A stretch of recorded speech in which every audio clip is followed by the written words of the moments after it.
It's Schaeffer and Sliwa. John Schaeffer and San Diego's own Alan Sliwa. Here's Schaeffer and Sliwa.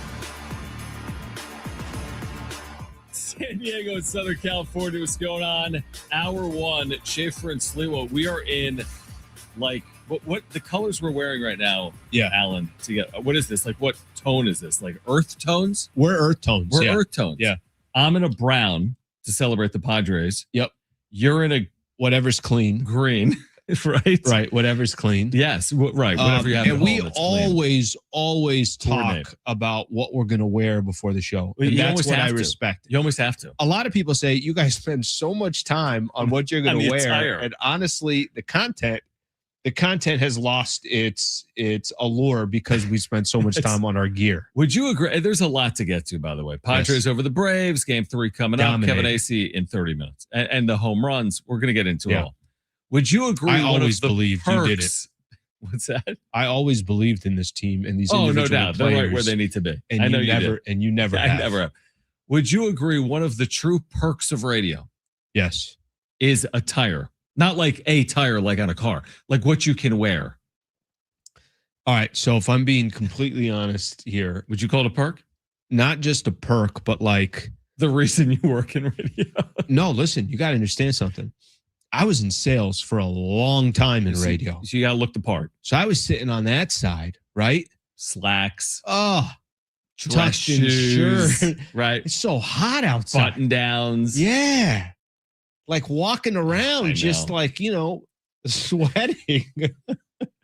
So to answer your question, it's a very nice perk. It's an amazing perk. And there are times where I even feel like, throw on jeans and you got a little. I often go collared, which is very fair. But there are times like I even got to put on a collar shirt. Like I go hat a lot. You've got spoiled with the gear.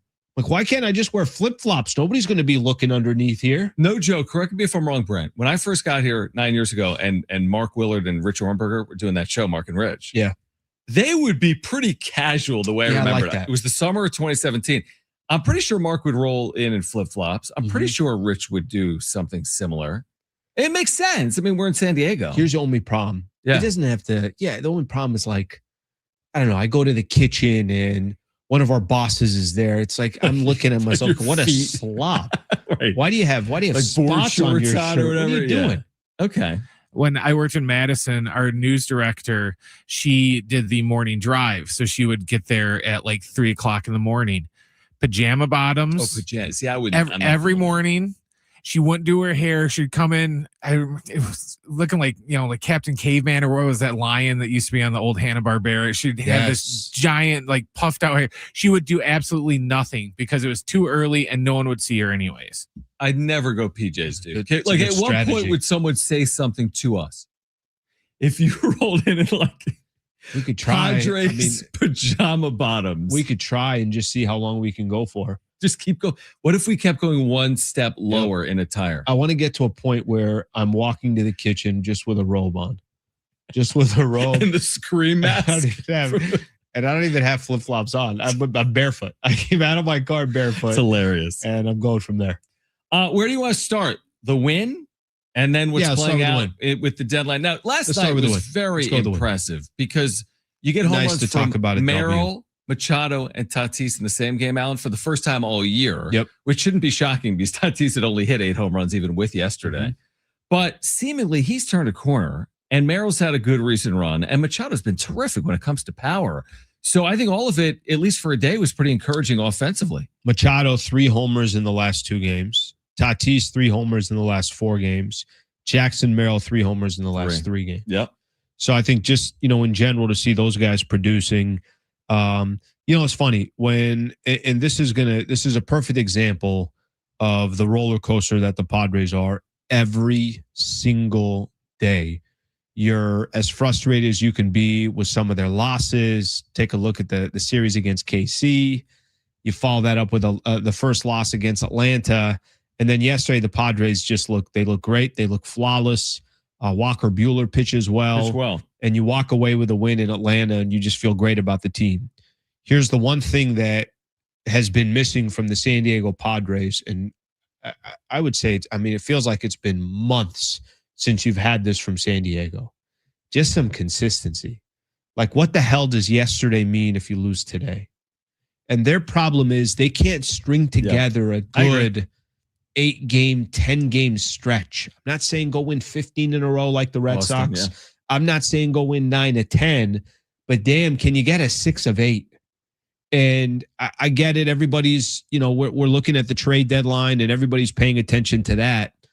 I'm going to feel great about what the Padres did yesterday, but I'm also not going to overreact like, hey, what did I say? Hey, look at this team. I told you. Of course you have to invest in them, right. So I don't think you give that, but I still think, you could feel good about what happened yesterday. And as we get ready for them to play, obviously this is going to be the third game of a 4-game set against Atlanta. By the time you and I come back tomorrow, this series will be over between the Braves, right. And either they went 3-1, 2-2, or 1-3. And that part I think is more important now, is just stringing together a handful of wins. Are you a stock market guy? Like, tell me what you mean. Are you you know about it? Like, it goes up or it goes down, right? You've heard about it, right? There's good. There's good. They're days. open every day, Monday through Friday. Well, here's my they take analogy. some holidays off. It might be a bad analogy. Okay. There are years where the market could be down like 16%. Even in those years, you could have huge swings. You could have days where it's up big. Yeah. But on the whole, the thing is trending downwards. This has been a bad year, so to speak, for the Padres, including their offense. 50 and 51 overall. Still, the offensive numbers aren't good. However, there is an uptick here. And tell me if you agree. From that weekend series against Toronto before the All-Star break, here are their runs scored. That Saturday win, 8. Sunday win, 5. Lost to KC, 6 runs. That's a 7-6 game. 7-6. Now they lost. Got their asses kicked 6-1. But then they scored 19, whatever. 2 days ago, but 8 yesterday. So you're saying the offense just trending in the right direction? I feel like it's trending. Yeah. It hasn't been consistent, to your point, but it's been more consistent. And I'm willing to say that the anemic, awful, pathetic offense is behind us. I believe. I might be foolish for saying that. And I think they've at least improved from that low point. Well, here's what's happened. It's like they had a portion of the season where the offense was so bad. You had no shot of winning anything because the offense just wasn't going to give you enough runs. So you needed perfect pitching, perfect bullpen, perfect, outings from your starters. And then the offense kind of came back to life, but you completely lost your starting pitching. So we just naturally stopped talking about the offense, not because the offense got great, but it is better than obviously it was at earlier point in the season. So I think if you're talking about a stock and you're saying, hey, are you following this wave? Would you say that the Padres offense is trending upward? Is that what you're saying? Yeah, it was a bad analogy. No, I get it. I think you can say that, but I think at the same time, you're asking this. Yeah, but there's other factors that can bring everything down because they need both to be decent. Yeah, the pitching. They need the offense to be decent. They need their starting pitching to be decent. So there hasn't been enough games where both of those click together, and yesterday they clicked together. And for whatever reason, we'll see if this holds true or not. To your point, they'll play Atlanta. What's the price per barrel right now? I don't know. We'll keep going. Oh, oil? Let's keep going. Stock. Oh yeah, I was actually really wanting to talk to you about the 315. What's it called? The passageway, the canal, Strait. I want to bring this back to the Strait of whatever it's called, of Hormuz. If we could possibly do that. That's at 3:30. Yeah, that's coming up with Kevin. 3:30. All right, listen to this. It's pretty funny. Ken Rosenthal today. Really good. It was a very bad analogy. The other night on the wrap-up show, I tried equating something to murders. It didn't go over well. Like, and then you start like seeing the comments. Are you reading the comments? And if you get a couple discouraging ones, it kind of takes you down a path of like, do I exit this offer? I was like, do I keep going? I was like, hey, the pitching's been really bad. It reminds me of a serial killer, and it made no sense. So I just it was a bad analogy. What do you make of this from Ken Rosenthal? Okay. And Kevin Acee will join us at 3:30. Ken Rosenthal writing today in The Athletic that many in the industry sense Preller is itching to buy. Okay, that's Rosenthal. Many in the industry sense Preller is itching to buy. Not shocking. Okay. He goes on to write that a rival executive believes Preller would be foolish to not trade closer Mason Miller, and know the executive likely would not be involved in any Miller trade. Mm-hmm. So a baseball executive says, on one hand, they'd be foolish not to trade Mason Miller, but on the other hand, the paragraph before from Ken Rosenthal, he writes that many believe that Preller is itching to buy. Can he do both? Buy and trade away Mason Miller? I've kind of come to this conclusion on Mason Miller. If AJ Preller trades Mason Miller, then it must have just been a haul. Yep. I think at the end of the day, for somebody that loves trading and specifically buying and putting himself in a position where he's getting star talent, controlled players that are under control, for him to trade away literally the definition of what he loves. Right. Mason Miller is the definition of what AJ Preller loves. He's a franchise type of player. He's a big time name. He'll help sell you tickets. And oh, by the way, he's the best closer in baseball, and it's not even close. And he's got how many years of control?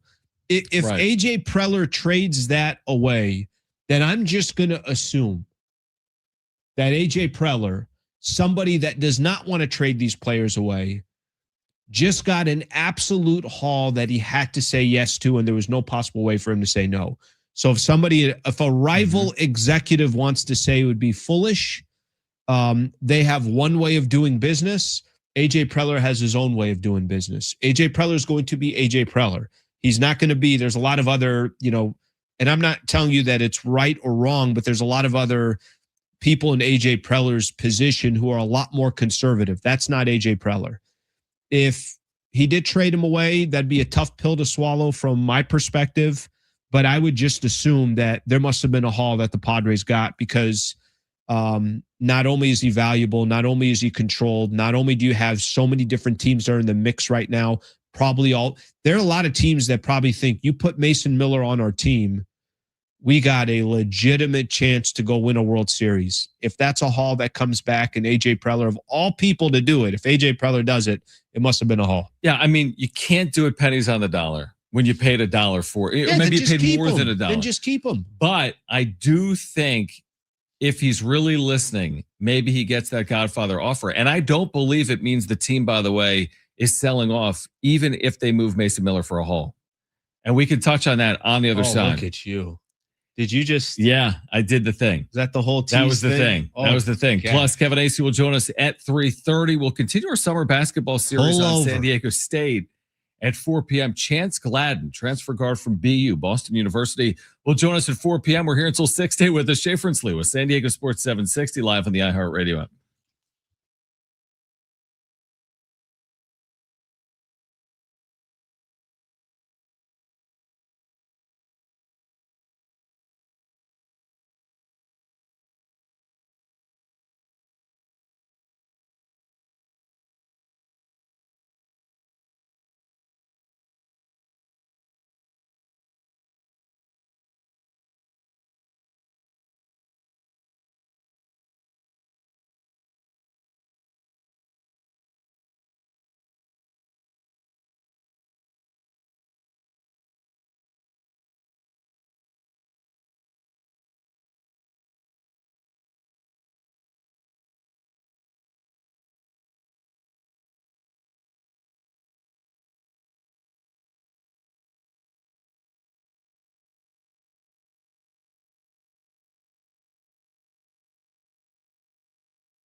All right, San Diego Sports 760 has 9 chances to win $1,000 every weekday with the bonus Bucks giveaway. That's every hour, 9 a.m. through 5 p.m. Listen for the keyword, then enter it at sportssd.com. Your next chance to win $1,000 is coming up after 4 p.m.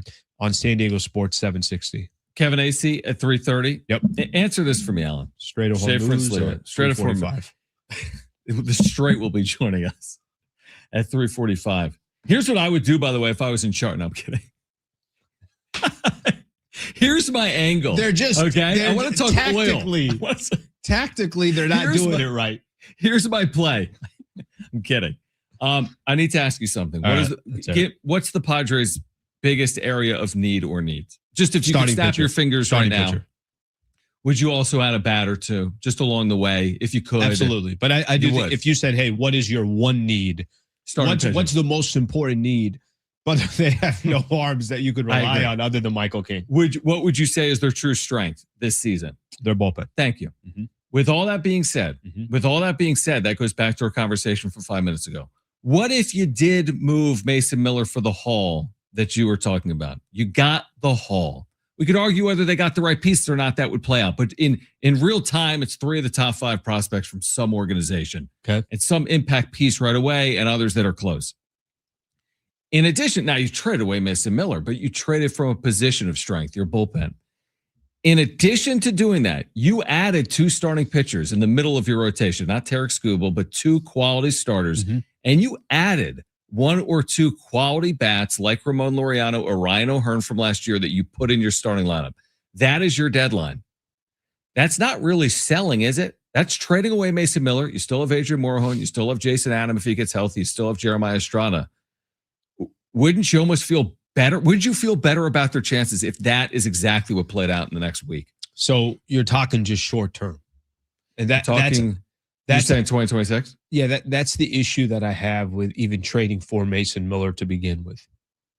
The issue I have is Mason Miller is supposed to be kind of a longer term play that you're supposed to have in your squad. And if you're trading away Mason Miller now and you're getting some of these, what's that? I'm getting the haul. You're getting a haul back, but it sounds like these are more, you're worried more about 2026. I don't know what this haul means past 2026. So now I lost DeVry, who was a top 3 prospect in all of baseball. I got Mason Miller, who's clearly the best closer and one of the best arms in all of baseball. I lost him as well. And now I'm trying to plug in, 3-4 holes for 2026, it sounds like. The haul, I think, is more long-term. It has to be long-term. So prospect. If you're telling so if you're telling me that no, look, you got a couple of guys that can be real rotational pitch or real rotation, part of a real rotation of a pitching staff, then I think it's a more interesting conversation. It's so tough to sit here because this is what happens in a MLB trade deadline. So many of these players are prospects, guys that we've never seen play in the major leagues before. We have no idea whether they're going to play well or not. I know what Mason Miller is today. What I don't want to have happen is you traded away Mason Miller because you're trying to plug holes for this season. Mm-hmm. If I'm trading away Mason Miller, then I want to at least make sure I got the haul that you're talking about and I see players that can impact the Padres for the next 3-4 years.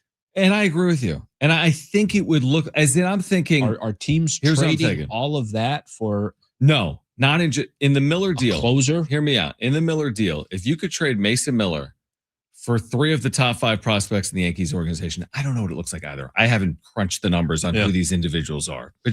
And let's say all of those players actually after the trade start in the minor leagues, or maybe one of those 3 somehow is already in the major leagues, whatever. But they're all controllable because they're young. They all have 4+ years of control, most of them 6 years. Mm-hmm. Then in separate deals, I'm using my system and acquiring 1 or 2 separate starting pitchers, either rentals or controllable. He doesn't love rentals. And then I'm acquiring 1 or 2 bats, either rentals or controllable. So it's like I feel like I'm dealing with 2027 and beyond in the Miller trade, and I'm dealing with 2026 now in the other moves I'm able to make aside from the Miller trying to trade. make the wild card and trying to see if people just a lot of ifs. I know, it's a lot of ifs. And I wish you and I, listen, I get what you're saying. I wish you and I are not scouts. We're not going to know, most trades that you do, you're not going to find out for a handful of years whether these players are, the real deal or they're not. So is there some risk in there? I get it as well, because you're saying, well, the strength of your team right now is your bullpen. So you can technically have a Mason Miller leave your team and still have a pretty good bullpen. But this bullpen without Mason Miller is not the same bullpen. No, it's not. And I think there will be a drastic trickle-down effect that the bullpen will feel it. I think if you told me, you could say that about anybody. You told me Morihone is gone. It ain't the same bullpen. Adrian Morihone has put in some phenomenal work these last couple of years with the Padres and is clearly the best guy to have leading up to, obviously leading up to Mason Miller. The issue with the Padres is, what good is it to have one of the best bullpens or the best bullpen in baseball if you're not winning games, or if you're not putting yourself in a position late innings to have a lead to throw to them? Yeah, it's like, you're right. It's Sophie's choice a little bit. It's like, I'd almost prefer the average major league starter that gives me 5 2/3 innings and at least gives my bullpen a chance. But I don't have Mason Miller to the starting pitching they're getting right now, which is 4 innings. Mm-hmm. And I'm not even getting the ball to Mason Miller. But it's a Sophie's choice. Kevin Acee on the other side with much more as the Padres get ready for the Braves. Stay with the Schaeffer and Sliwa, San Diego Sports 760, live on the iHeartRadio app.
Here's what's trending from the iHeart Sports Network, presented by iHeartAdvertising.com.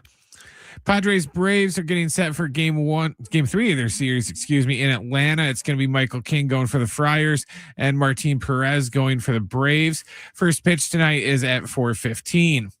Tonight, right here on San Diego Sports 760, San Diego FC returns when they go on the road to take on Colorado. Our pre-match coverage with Adrian and Darren will begin right here at 6 o'clock. Run a business and not thinking about radio? Think again, because people are listening to radio more today than they did 20 years ago. And only iHeart connects with more Americans than TV, digital, and even social. Learn how radio can help your business. Call 844-844-iHeart.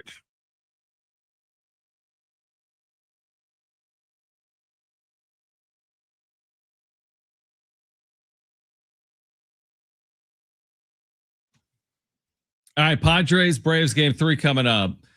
What is it? Today is the day. Right. We have Kevin. How often does a Halley's Comet come around? It's like every 70 something years. I probably shouldn't be doing this on the fly. The reason I bring it up to Kevin's probably thinking, what on earth have I got myself into?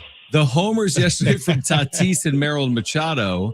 Maybe not as rare as how often we see a Halley's Comet, but the first time this year they've all homered in the same game. Have you sensed a general corner being turned offensively with the Padres, and when did it begin? And thanks for hopping on.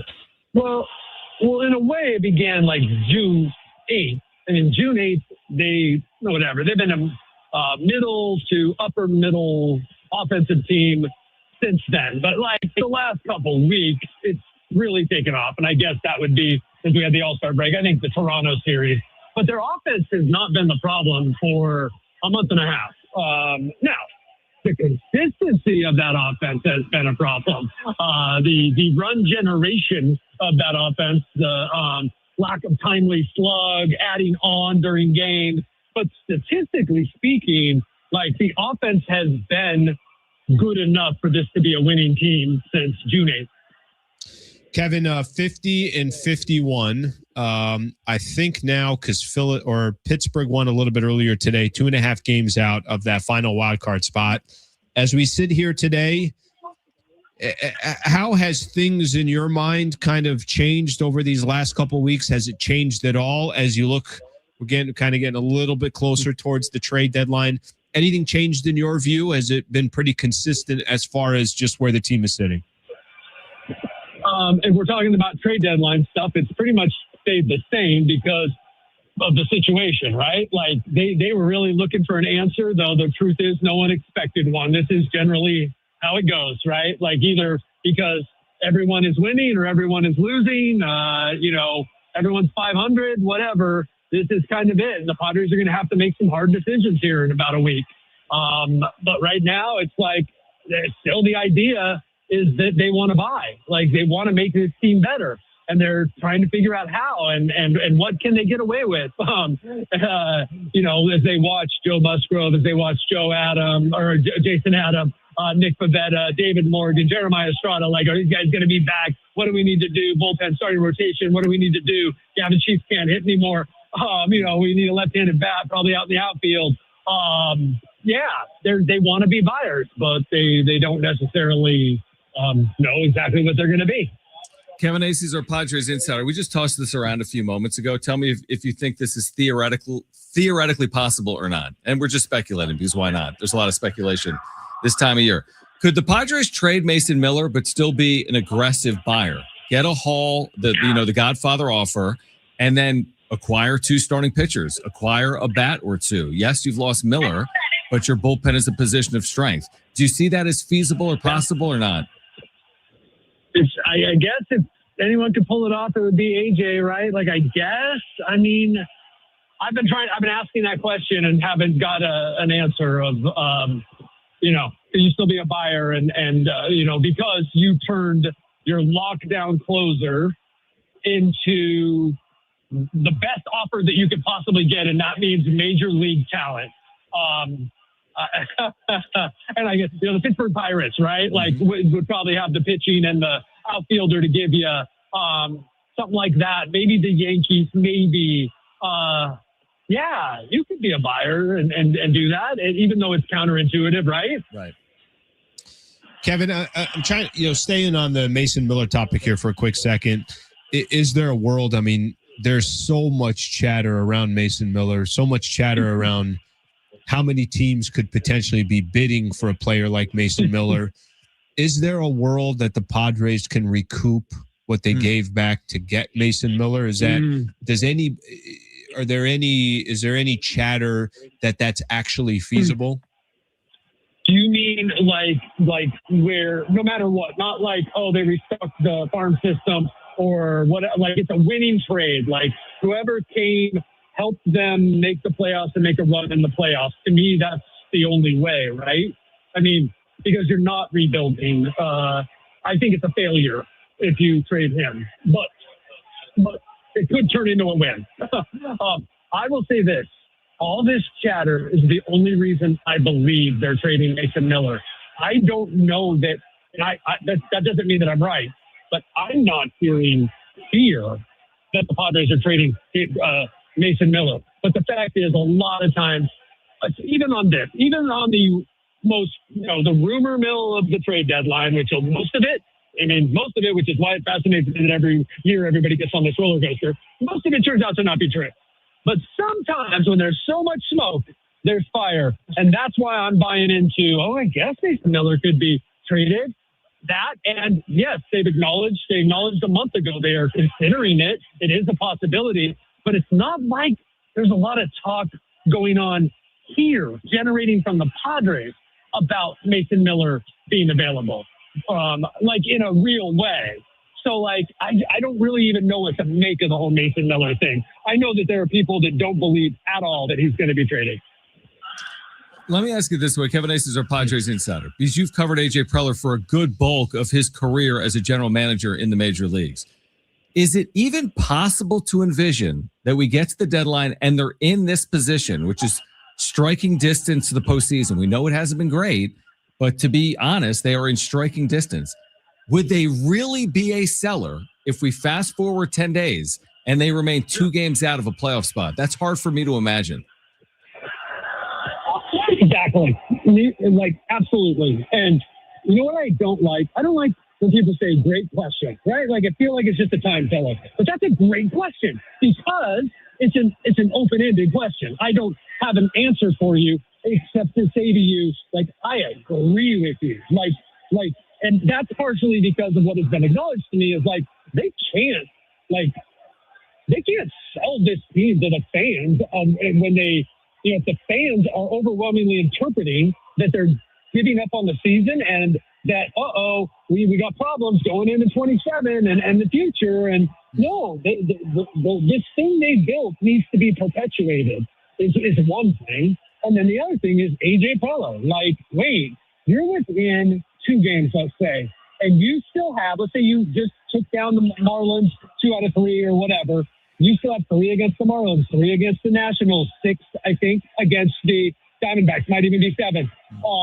You play, you have 3 against the Pirates. You play the teams that are ahead of you. Yes, that's still a big, heavy lift. I think you alluded to that in your comments.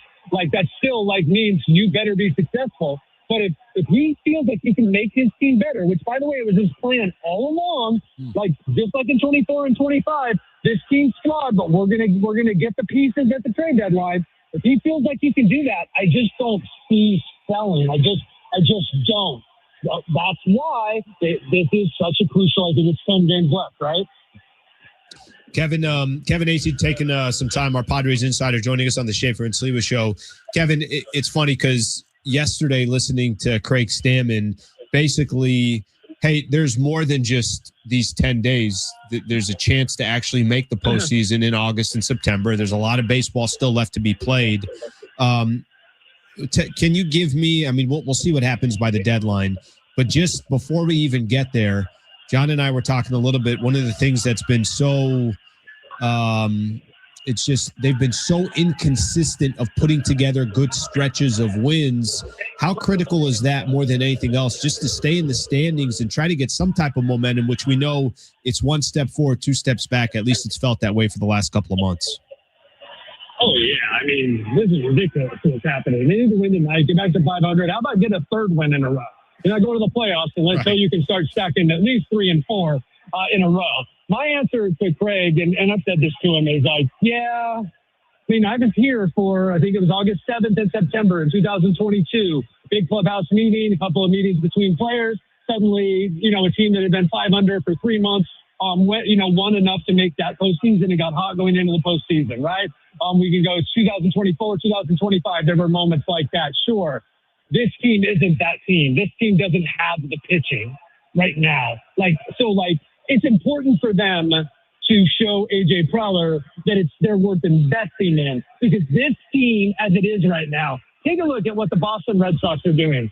They have one of the best pitching staffs in baseball. The Padres do not, as presently constructed. Like any team that's going on a run, and that's what the Padres talk about, is, hey, we're capable of doing this. Yes, you are. You're right. If Tatis, Merrill, and Machado homer every day, you are absolutely capable of doing that. Right on. But this team is presently constructed without help from the trade deadline. I don't make statements like this. So if I do, then it's something I really believe in. This team is not capable of that. They don't have the pitching. So let's follow down that path for a moment as we have Kevin Acee with us. Right. So if they are a buyer because they remain in this position and because their general manager is AJ Preller, like I see Jim Bowden linking Freddie Peralta with the Mets as a possibility. I read Jeff Passan saying Joe Ryan, the right-handed starter with the Twins, the Padres could be a viable option.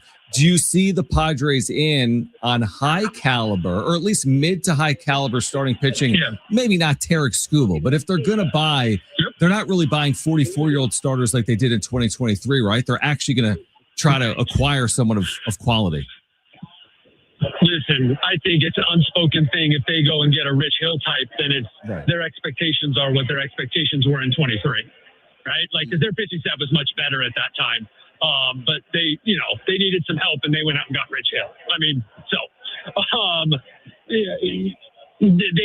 They need, yes, your Joe Ryans, your Freddie Peraltas. That's probably the market. Though I say that and I go, you know what? I'm gonna wake up on August 3rd and Tarek Skubal's going to be here. Because that's AJ Preller. But I don't think they're in that where the investment it would take to get him to pay the rest of his salary for this year, all that. I don't think that's the level they're willing to play at. They're willing to take on salary, but we're talking about, for that money, you better get 2 starters, right? I mean, we're talking about $12 million or whatever's left on Skubal. And I think it's 3 or something like that, or 6 for the other guys. So they're willing to take on money, but mid starter money. Kevin, always appreciate it. We'll catch up with you from, I'm sure, beautiful Miami in July. Miami's always a great spot in July. So we'll catch up with you on Friday from Miami. Right on, guys. See you.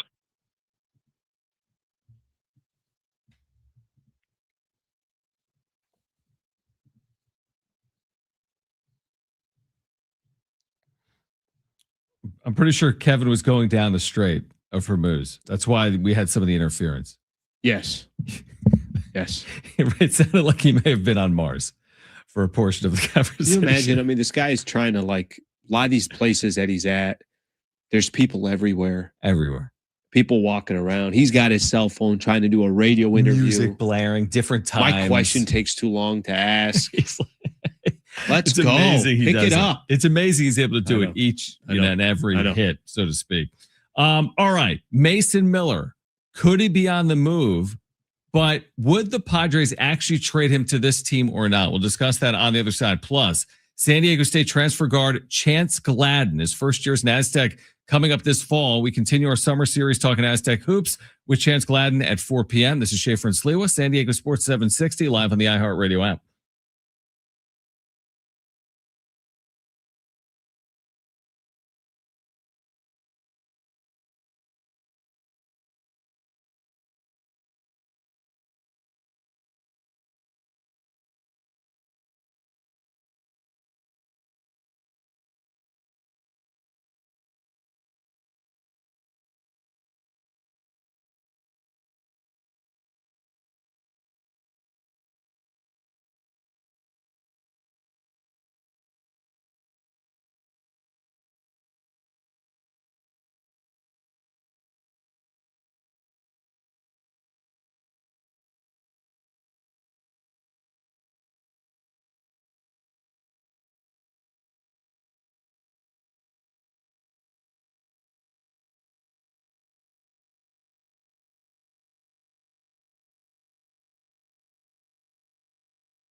Our iHeartRadio Music Festival is back. Live performances by the Goo Goo Dolls, Kenny Chesney, Lainey Wilson, Snoop Dogg, Weezer, and more September 18th and 19th at T-Mobile Arena in Las Vegas. 2 nights, 1 stage. Now's your chance to buy tickets at AXS.com.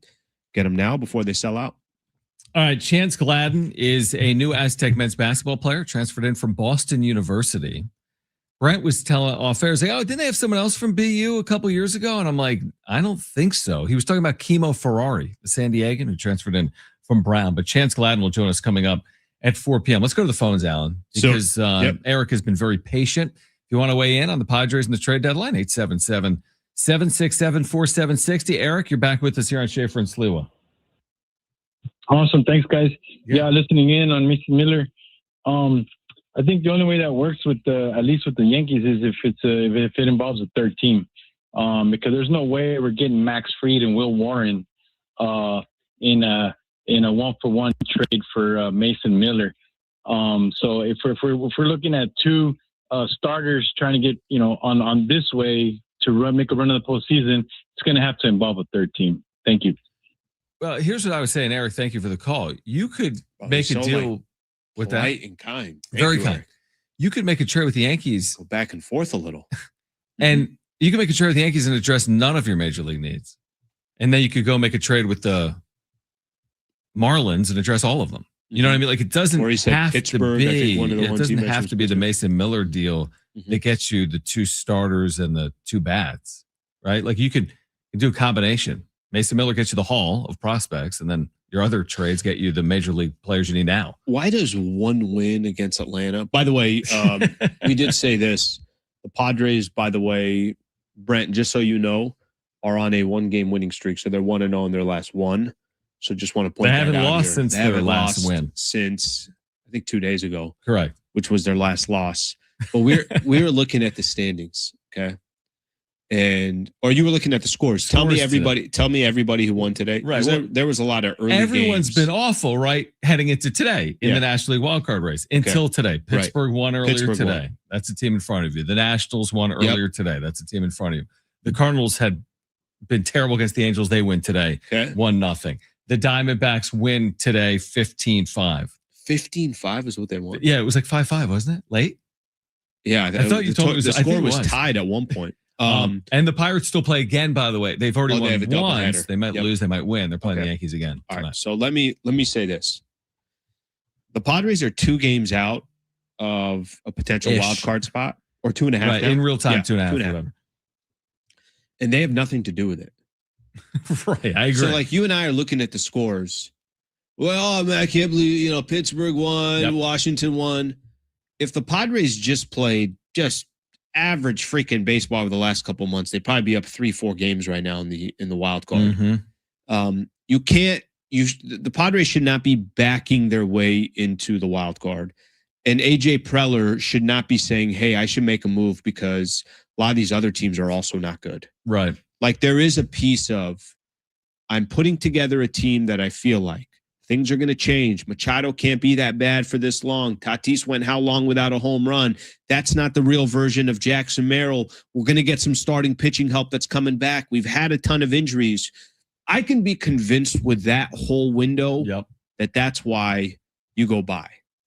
What I can't be convinced of is only 2.5 back in a wild card, because the only 2.5 from a wild card, that conversation to me is you suck like everybody else sucks, because there's 5-6 teams that are just awful fighting for that last wild card spot. Now, I can make the case that the Padres could have potentially the most upside of those teams. I mean, again, this is me just trying to make a case for the Padres. Someone's going to be. They're doing it in Arizona. Somebody in Pittsburgh's talking about the same thing. Somebody in Washington and St. Louis are all having the same conversations. But backing your way in, this is why I think when Darren mentioned, give me what your record is, don't give me where you are in the standings.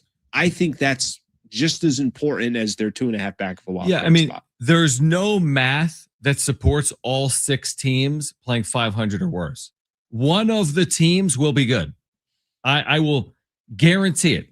Mark the tape. From today on, one of the teams wins 55% of their games. 100%. Yeah, Therefore, and that's not crazy, right? Like, I mean, it has to. Yeah, they play each other. Someone like there is a 6 teams is 1/5 of the major leagues. The question is, how confident are you that that's going to be? That's the point. So of the 6, 1 is going to play 550 baseball. Shoot, 1 should play 600 baseball.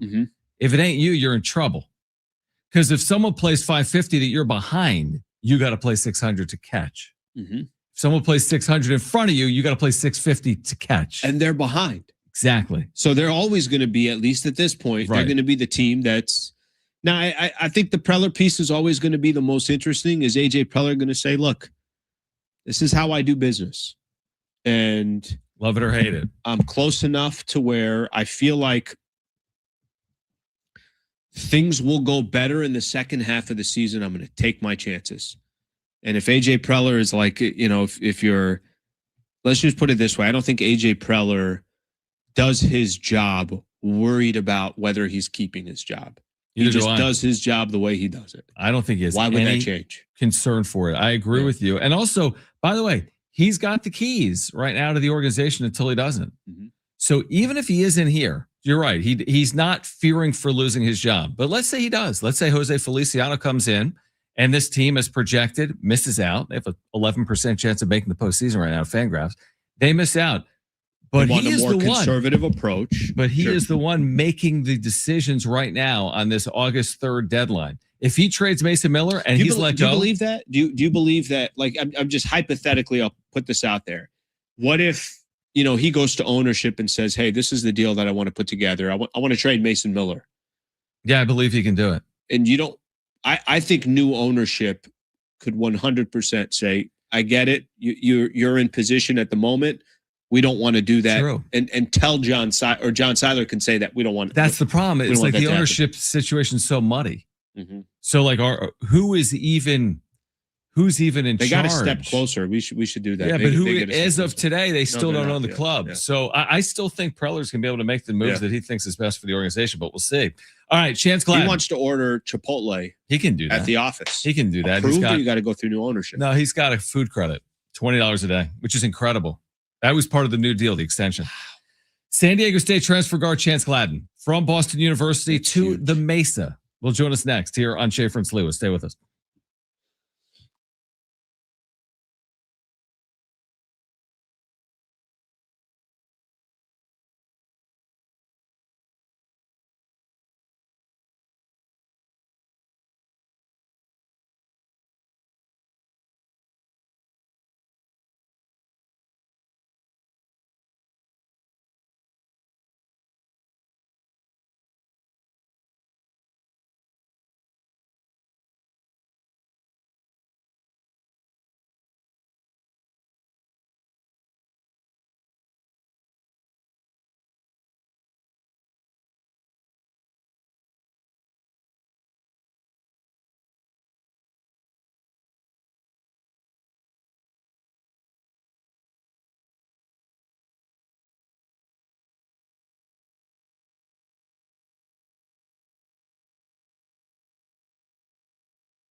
Here's what's trending from the iHeart Sports Network, presented by Jamul Casino. Padres and Braves are in Atlanta getting set for game 3 of their series. Today, it's going to be Michael King going against Martin Perez. First pitch is set for about 15 minutes from now at 4:15.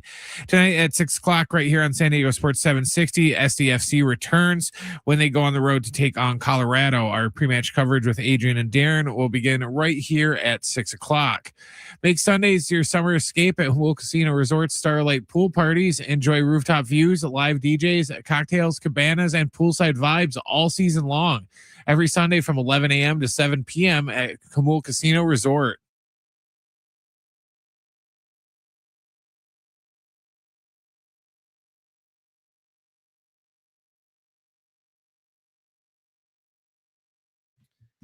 All right, hour 2 here on Schaeffer and Sliwa, San Diego Sports 760. We're still a few months out from San Diego State men's basketball, Alan. Yep. I don't know if you realize that. We're still a few months out. But we have been talking to some of the men's basketball players throughout the summer. So we continue our summer series right now with a newcomer on the Mesa, Chance Gladden, transfer guard, really unique story. Out of the state of North Carolina, under-recruited, stars at Boston University last year, had some of the most clutch moments last March, including a game winner from half court in a conference semifinal, and now a newcomer to San Diego State. And joining us right now in the home of the Aztecs, San Diego Sports 760. Chance, hope you're doing well. Thanks for hopping on today. Yes, I'm doing great. Thank you for having me. So for our listeners that aren't familiar, and again, this is the home of the Aztecs, and there's so much passion and attention with San Diego State men's basketball, but tell our listeners your story. Again, from North Carolina to Boston University to San Diego State, how does this all play out over the last 24 months or so? Yeah, so I originally am from North Carolina, like you said. I went to Ravenscroft High School. It's a prolific high school in the private area of North Carolina. So I did really well there, I would say, for the 2 years I was there, and was definitely under-recruited, that I thought.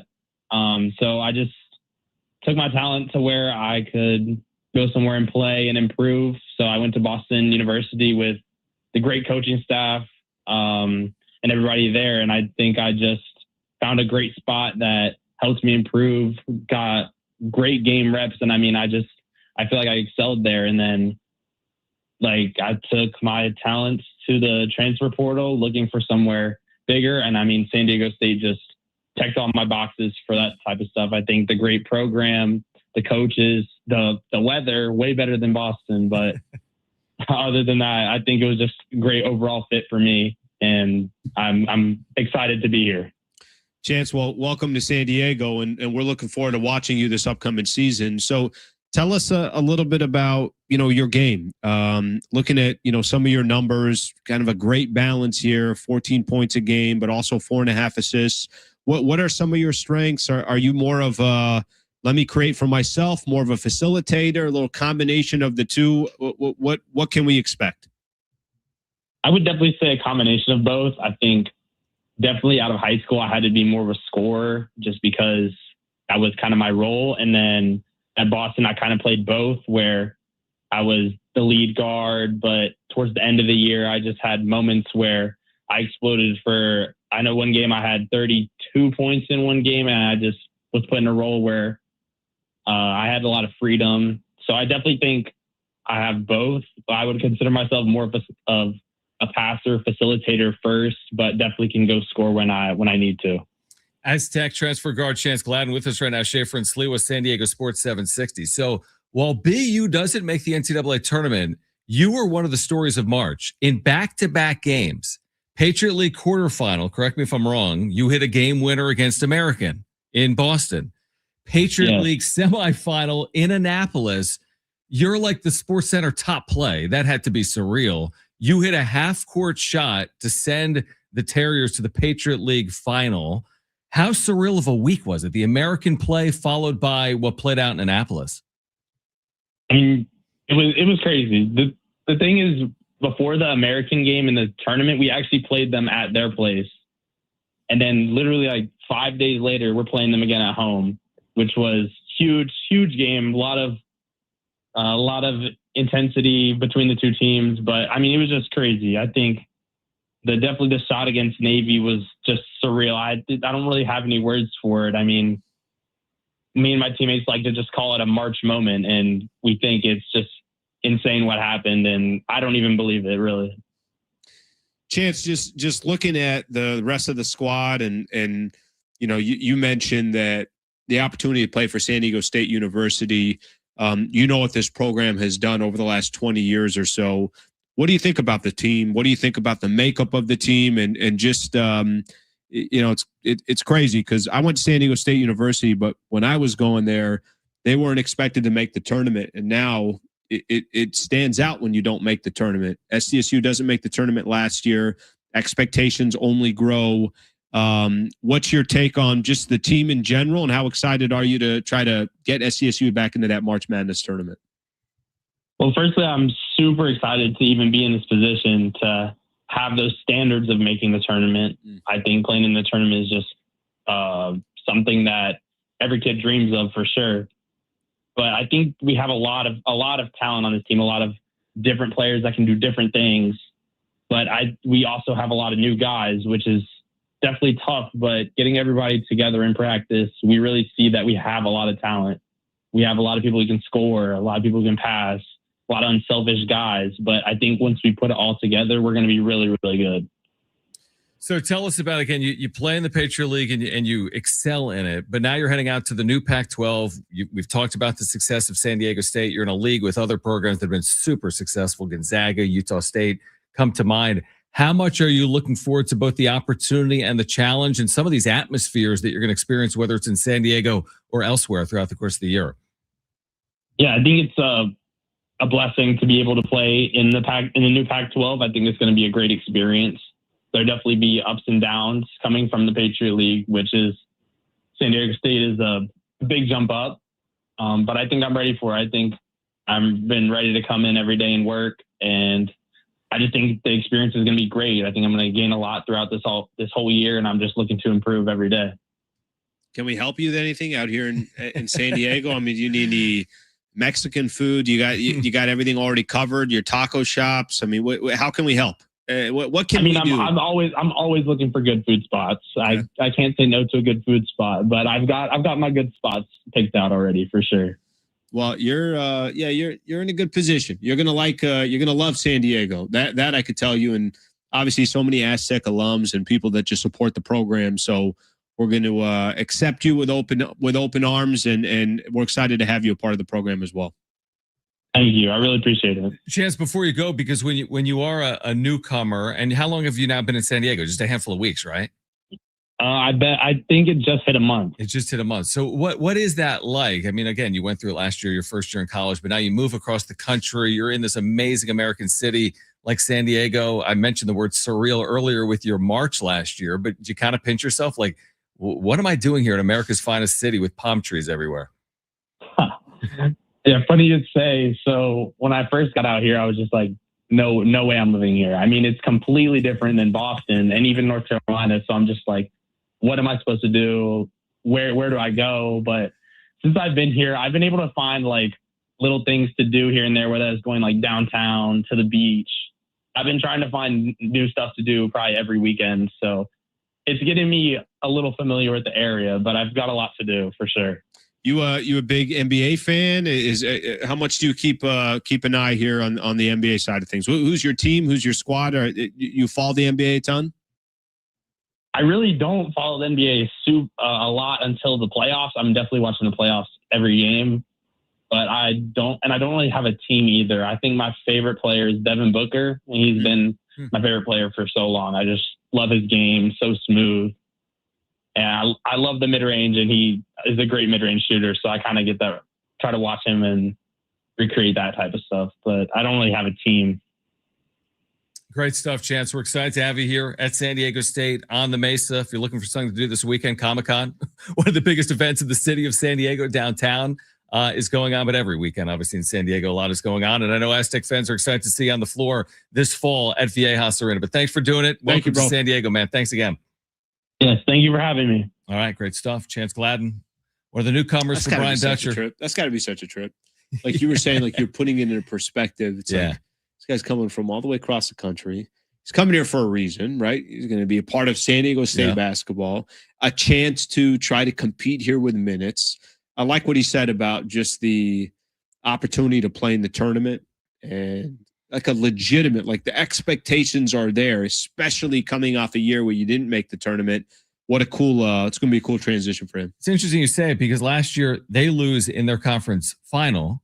Last year, San Diego State loses in its conference final. Like you can taste it. Like you get to this game where you're like, despite our year, we are 40 minutes away from reaching the NCAA tournament. Both his team, Boston University, San Diego State, losing this past year in the conference tournament final. That's always cruel. Oh yeah. When you get to that game and then you're on the outside looking in. I can't wait for the start of the season. We'll get out to practice at some point over the course of the summer.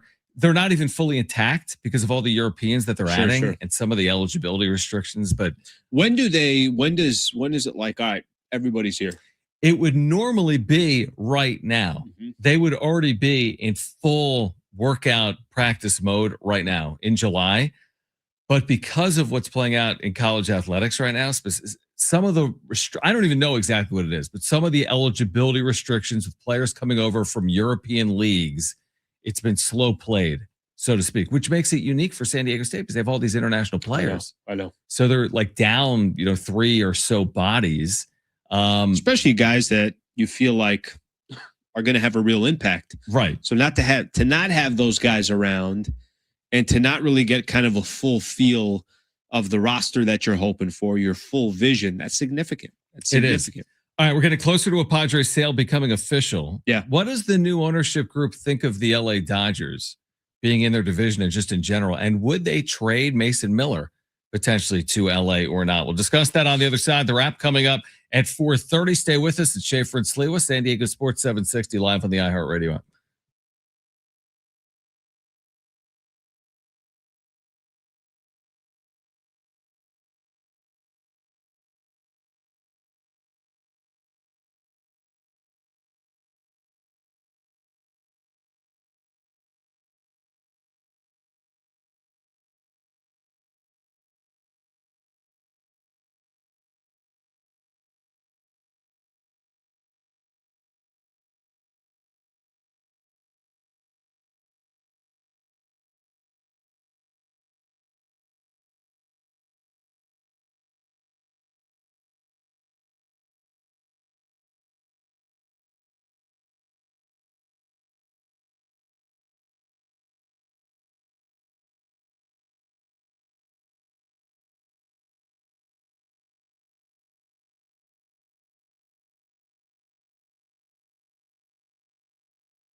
All right, SDFC returns tonight when they go on the road to take on the Colorado Rapids. Our pre-match coverage with Adrian and Darren begins at 6 p.m. right here on your home for SDFC, San Diego Sports 760. If I'm being completely honest, please be honest with brother, us. that World Cup that's transitioning for me. Into MLS, SDFC? Absolutely. Okay. Every MLS club is in action tonight, by the way. I got so accustomed to watching all these World Cup games, and a lot of it, the easiest watch was always in the evening with our show. Yeah. You get home. Some of these games would even be later. You'd have 6 p.m. You'd have 8 p.m. Yeah. I think the one we did 9 p.m. or something. 9 p.m. was the Japan-Tunisia game. So this is perfect. And, you and I have talked a little bit about this, is what can that transition be? How can the MLS capitalize on this just phenomenal World Cup run? Hey, you want soccer and you want a local team and you want a local tie-in, it's SDFC and it's tonight. I'm looking forward to it. Their second half about to get underway. You can hear it right here on San Diego Sports 760. And it's only been a few days, but I do miss how compelling the World Cup was. I keep going back to where I was. You were in Mexico City, but I remember vividly watching the entirety of England and Mexico. And it was amazing theater. And I do miss that. And I'm looking forward to, again, the second half for SDFC. And they got something to play for. I mean, I think if you go look at the standings and see where they are, what they call standings or table. Every time I look, I see. I feel like you can say either. Well, table I see on ESPN and I was looking at SD Wave where they are and just said standings. I'm like, well, which one is it? Yeah. Anyways, but my point is that they gotta move their margin for error. They lost a lot of games in that first half that hopefully don't come back to haunt them, come back to hurt them. But they got work to do. They still got 19 games left, so there's plenty of time to make it happen. All right. So on one hand, what do you make of, you put both of these articles in the rundown, we talked about it earlier. On one hand, reportedly, the Padres' new ownership group hates, quote unquote, the Dodgers. On the other hand, they have this primed asset in Mason Miller. Would you consider moving Mason Miller to the Dodgers if they're inquiring about this player? So they hate the Dodgers, but they do have Mason Miller potentially dangling out there as a trade possibility in baseball. Yeah, there was part of this article, I think might have been on SI. Let me just kind of read this, what it said. It said that, and just kind of gives a little bit of context to it. Trying to see here on the fly. One of the things it says, and I'll read one of the pieces here, but the idea is if Miller's out there, every contender, this is one rival National League scout who spoke in regards to this conversation. If Miller's out there, every contender is going to want him. The Dodgers have the pieces to get Miller with 8 top 100 prospects, but I don't think the Padres would trade him to their biggest rival. From what I've been told, the Padres' new ownership group hates the Dodgers. And maybe we all get kind of stuck in this, and I think it's almost like, I get why. There's a good chance if you're competing with the Dodgers, you beat the Dodgers, then you got a pretty good chance of winning a World Series. So that's fine. I could tie those two together. But what you don't want to do is get blinded by wanting to beat the Dodgers so bad that kind of takes your focus off of what are the Padres ultimately looking for. They're looking for a World Series. I just don't think you can do it. Like, can you imagine Mason Miller? Can you imagine trying? I'll play it both ways. You're trying to sell your fan base and everybody else that the best closer in baseball is now 2 hours up north, and he's rocking a Dodger jersey.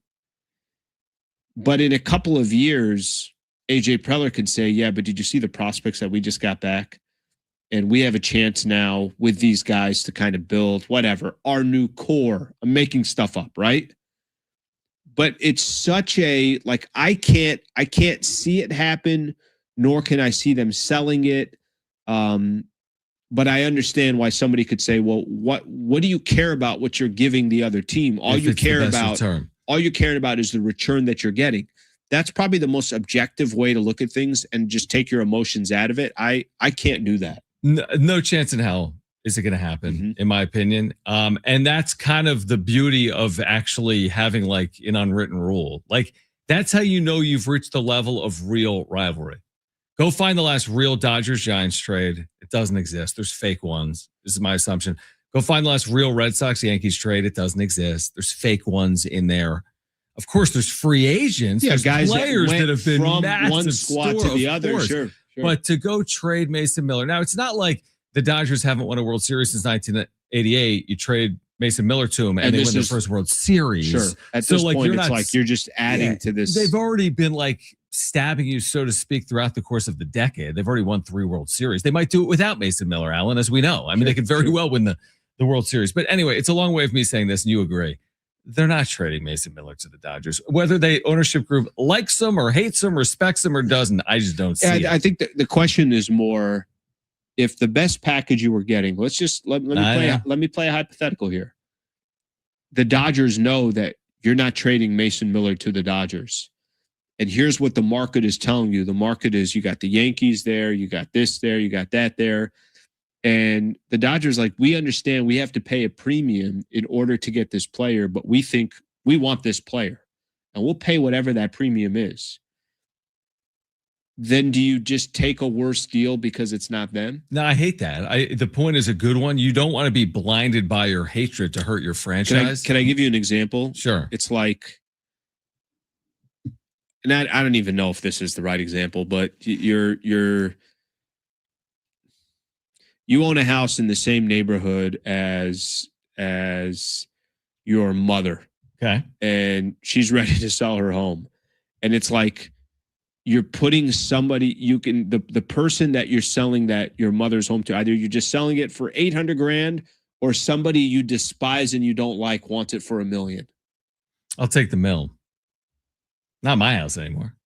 Yeah, but you live right next to it. Okay. These are hard questions to answer. But you see what I'm saying? That, like, you have to live with that. It's like, yeah, I can take the money. Yeah, I could take the best prospects. But then I have to live with, like, who I just made that trade with. Objectively speaking, you should make the trade that maximizes your return. But of course, you can't objectively speak on it when you're talking about sports. Yeah. So there's some things that aren't objective. Brother, what if, like, he went there, you traded him there, and he's just using the same music that he was using here? Yeah, same like, Reaper. It's the whole thing. But honestly, like, if you traded Mason Miller to the Dodgers, you're like, oh no, what if they won the World Series? Like, well, oh no, what if they win the World Series anyway? Like, so what do we really care if the Dodgers win the World Series, right? Haven't they already won the World Series? I think that's a good point. I think there's a good point there of, like, hey, if they hadn't won since 1988, it's a different conversation. You don't want to be the team that put them over the edge. That's a curse. Sure. But all they've 2020, I don't care if you don't like it. I don't either. Whatever. They won the World Series. Yeah. And if we would have won it, we would have taken it. Yeah, but I think there's always going to be a question about 2020. I actually wouldn't even, I don't look at 2020 the same as I look at other World Series. I agree, but at the end of the day, on the banner. They have won the last 2, and that's all that matters. And they've won 3 this decade. And they went through the Padres for one of those. I agree. And listen, I'm sure most Lakers fans don't see 2020 like they see Magic. But it still counts. But here's the funny thing. That one, I think and I know this is just a side topic, I think that the NBA championship in 2020, I think, is so much different than the Major League Baseball champion, the World Series. 60-game season, full season, real postseason. I agree. It was wildly different. But and I think there were 3 teams as you were, getting to when the COVID stoppage. It was Clippers, Lakers, and the Milwaukee Bucks were the 3 best teams. So, like, it wouldn't be a shock. Agreed. Any of those 3 teams. But you're a lifelong diehard Laker fan that covers the franchise. Mm-hmm. Objectively speaking, do Lakers fans treat 2020 with the exact same regard? No, nobody does. That's the thing. Yeah, nobody does. But it counts. But to the extent of baseball, I think baseball, it's like, that's a whole different conversation. I can see that. Because of how baseball was played. Like that one, I don't think it's apples to apples. That's fair. That's fair. All right, the wrap is coming up on the other side. Here until 6 p.m. Updates between the Padres and the Braves as well on Schaeffer and Sliwa. San Diego Sports 760 live on the iHeartRadio app.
Here's what's trending from the iHeart Sports Network, presented by iHeartAdvertising.com.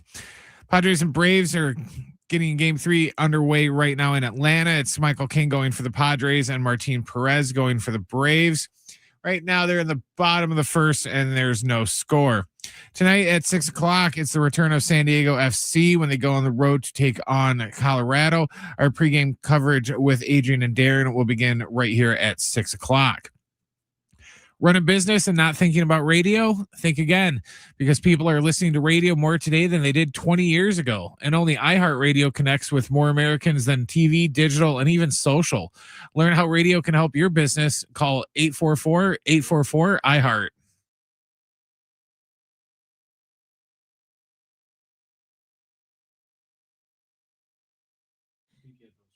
All right, Schaeffer and Sliwa, San Diego Sports 760.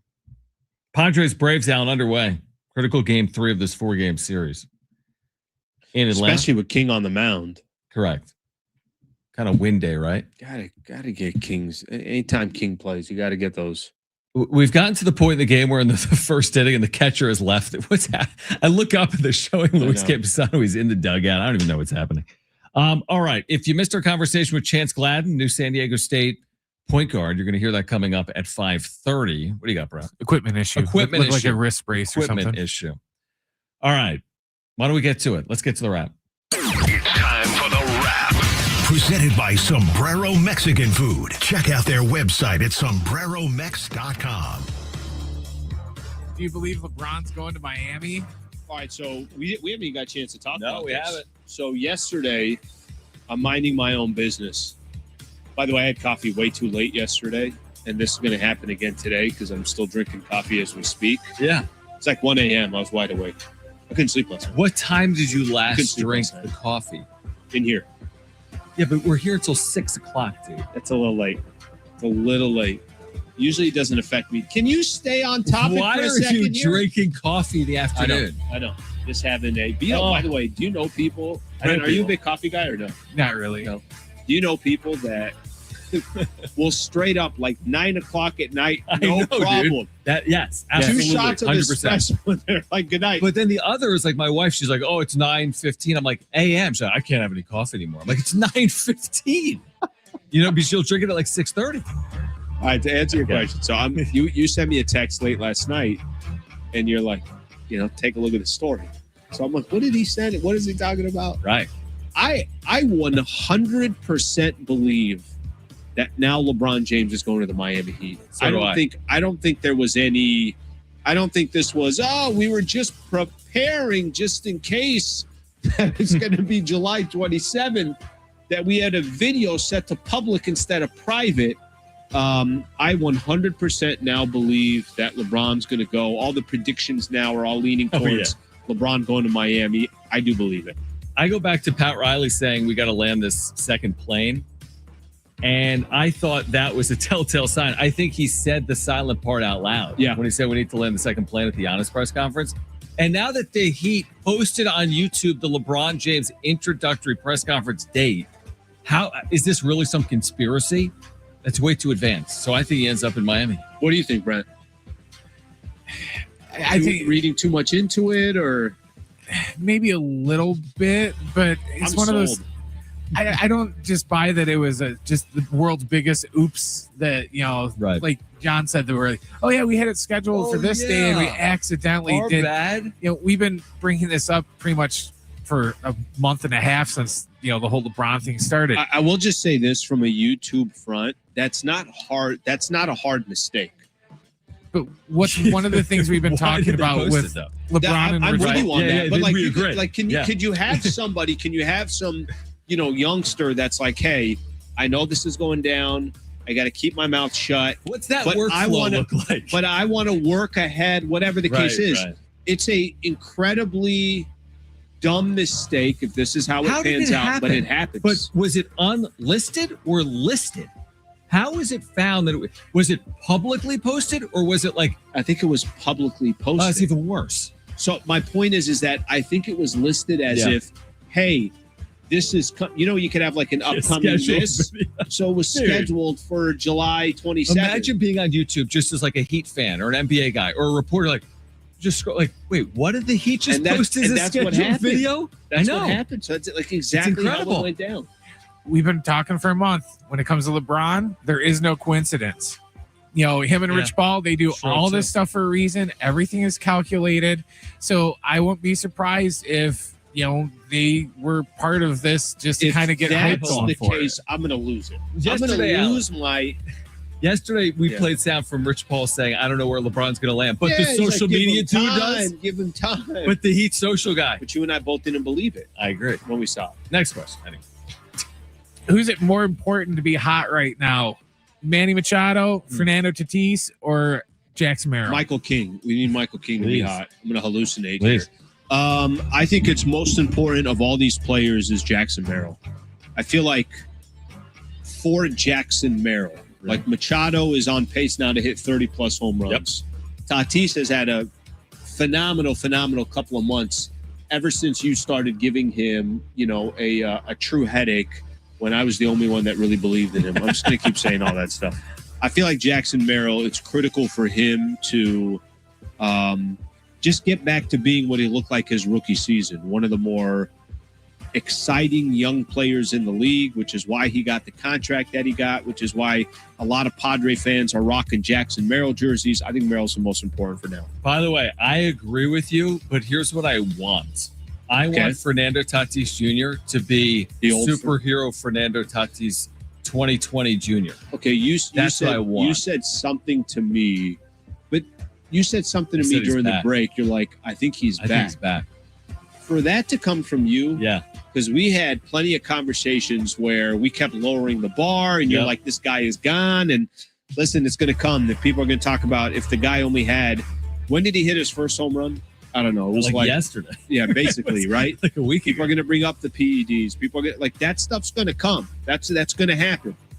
I got more confidence that Tatis and Machado will always be able to kind of figure things out. I need Jackson Merrill, the youngster, to kind of get out of his own head. I will just say that Tatis has been raking. He's hit 300 his last 30 games with 6 homers and a .533 slug. He has 6 homers his last 30 games. If that continues, 60 games left, 12 more, he'd be at 20. So all of a sudden, he's kind of redeeming his season if he can keep this up for another 2 months. Yeah. Anyway, next question. And by the way, just to add to that, that's how the Padres get in the playoffs.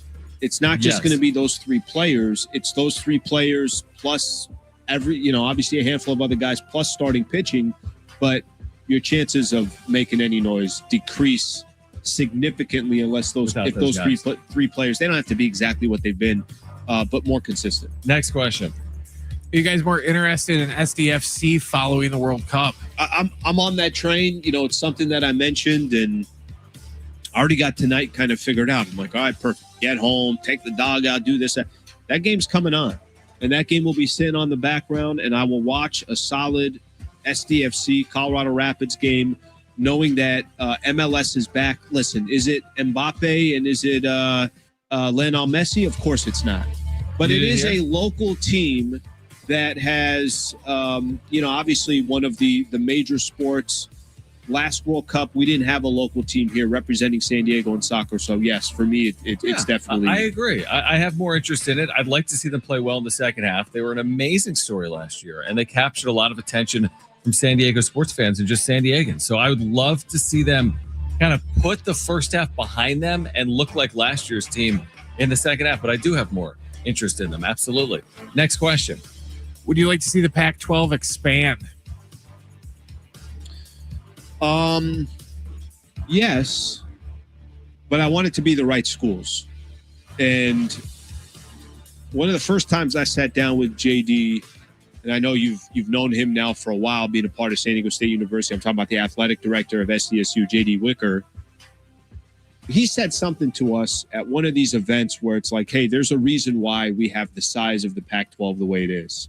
Because hopefully we think there will be realignment again. Right. And there will be some of these schools that are all over the country that decide, hey, we kind of want to stick to this West Coast. So I definitely want to see it expand, but I think it's so critical that it's the right schools.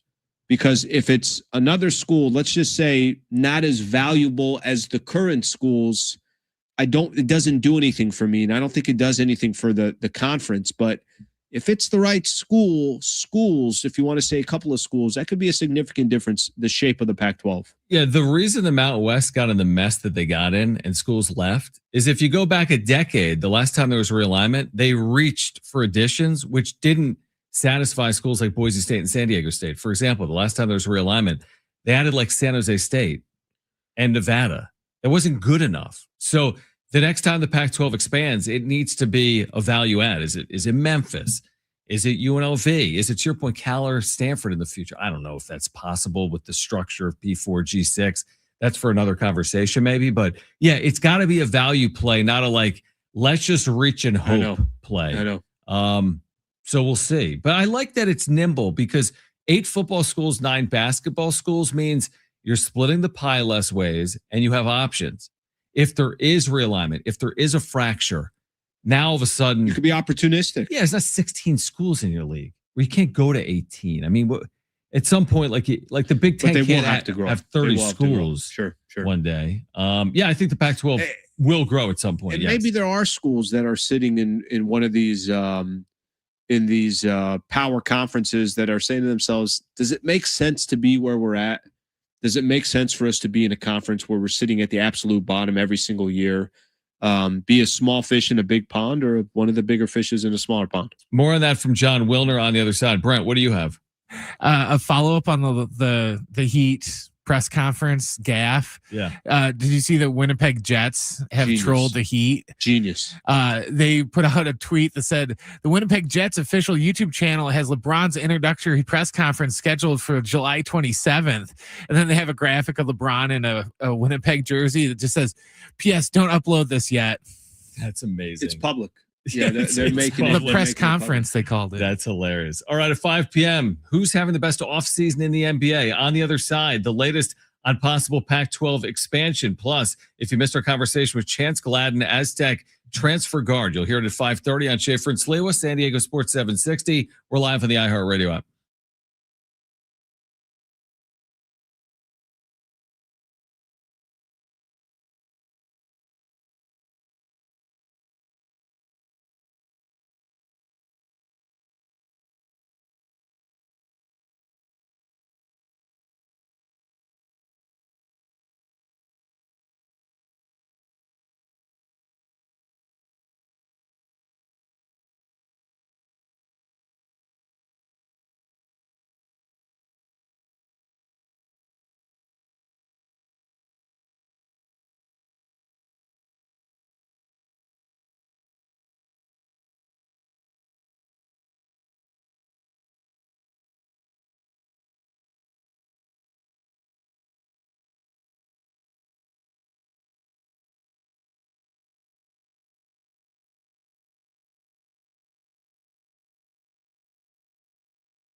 All right. Who has had the best NBA offseason so far?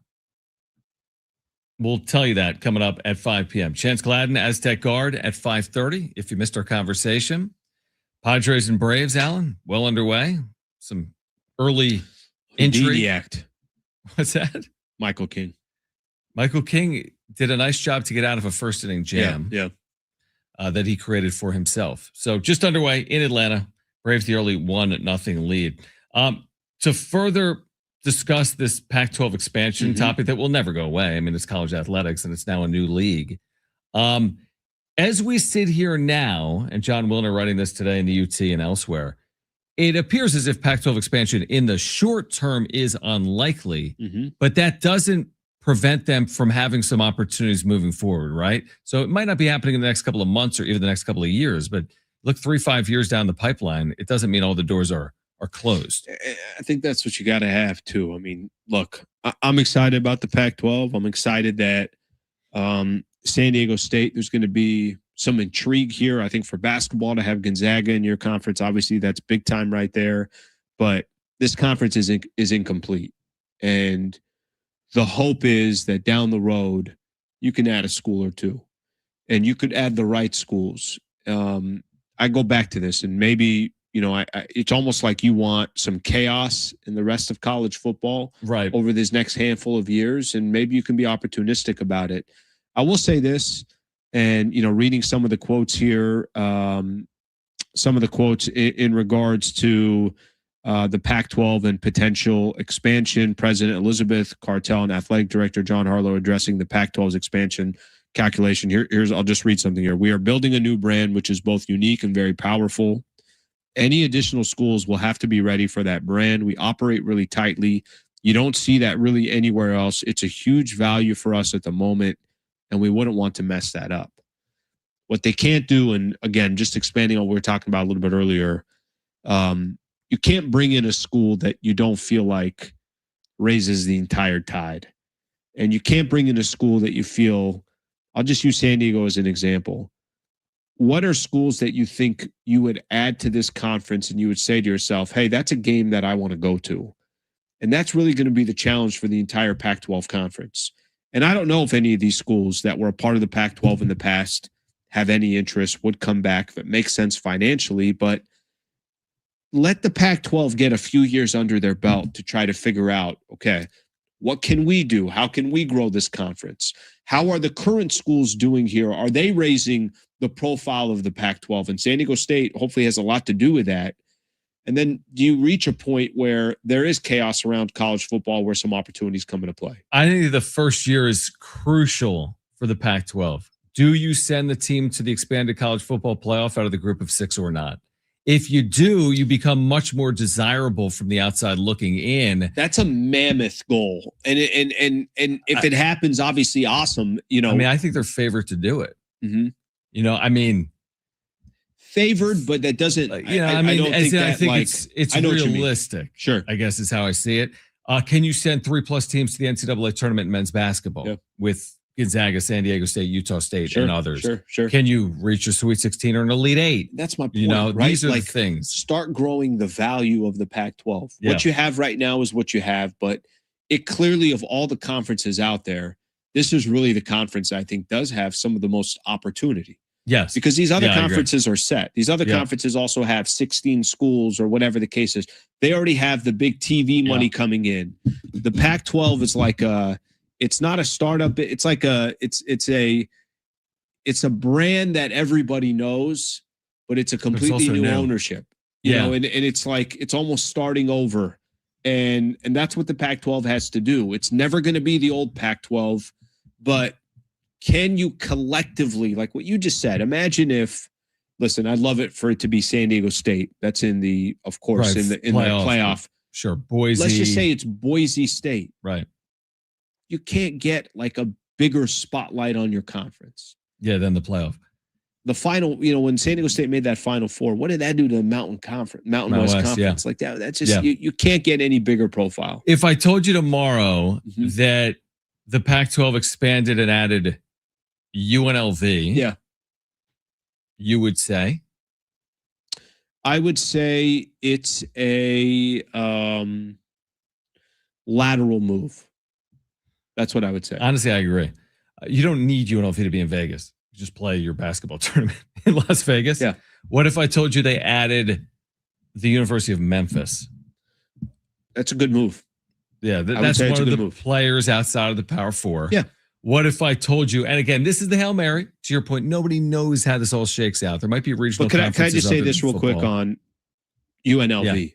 I've seen it. I know what it is. Yeah, I mean, we've seen it for 20 years. And it's not I don't think it's a game changer. I don't mind it. It just doesn't really change anything for me. I agree. Where UNLV is interesting is you got a conference championship, San Diego State UNLV, in the Pac-12 championship to get to the. I'm just using that as an example, right?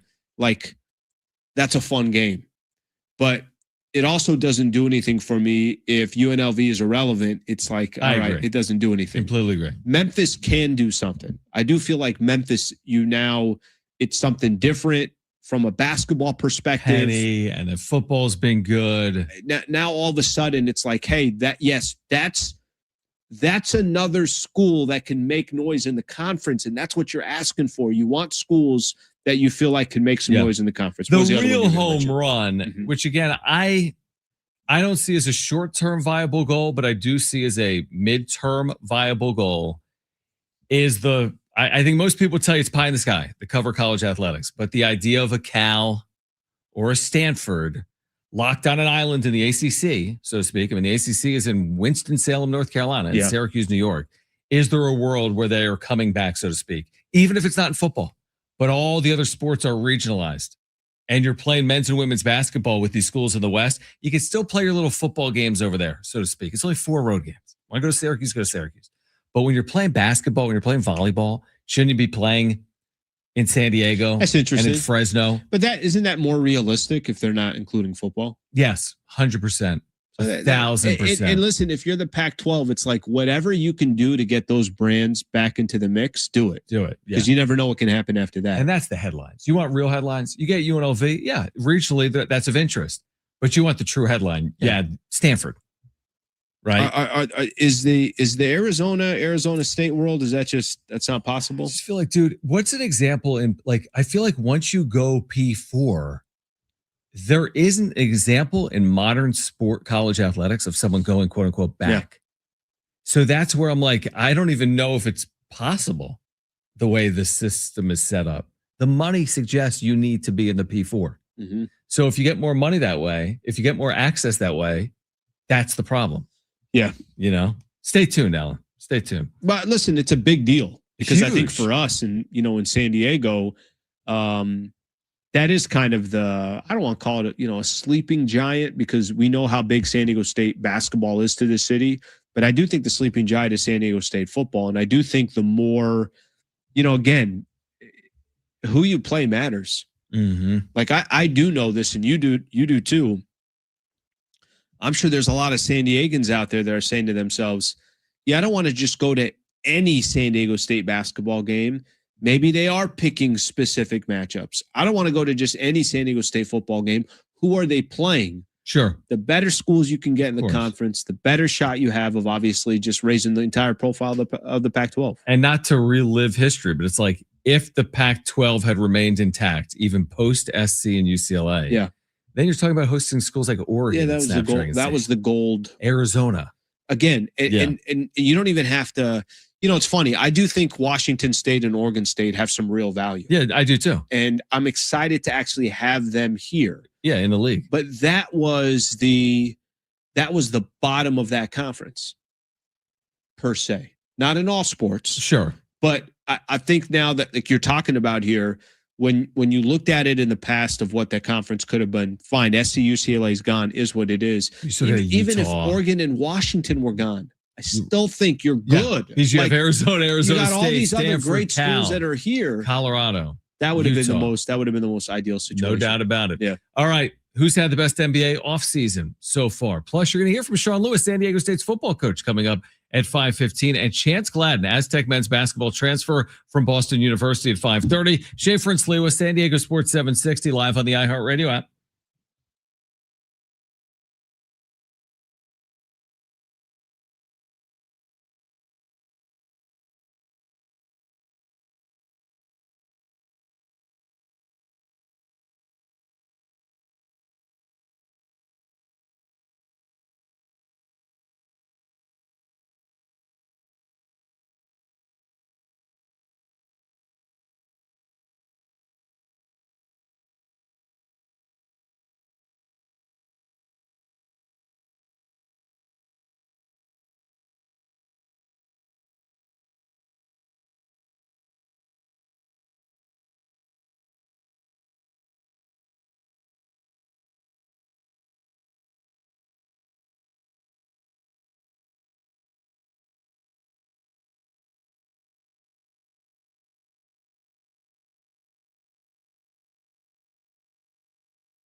Here's what's trending from the iHeart Sports Network, presented by iHeartAdvertising.com.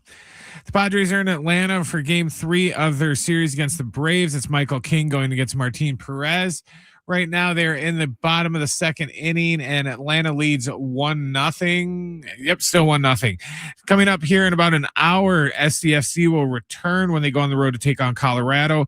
Our pre-match coverage with Adrian and Darren will begin right here on San Diego Sports 760, beginning at 6 o'clock.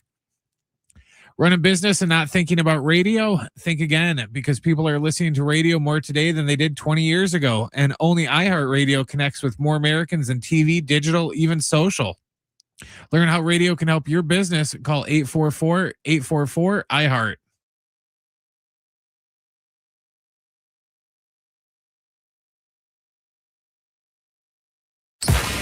It's Schaeffer and Sliwa. John Schaeffer. And San Diego's own Alan Sliwa. Here's Schaeffer and Sliwa. All right, final hour here on Schaeffer and Sliwa. This show's flying by, Al.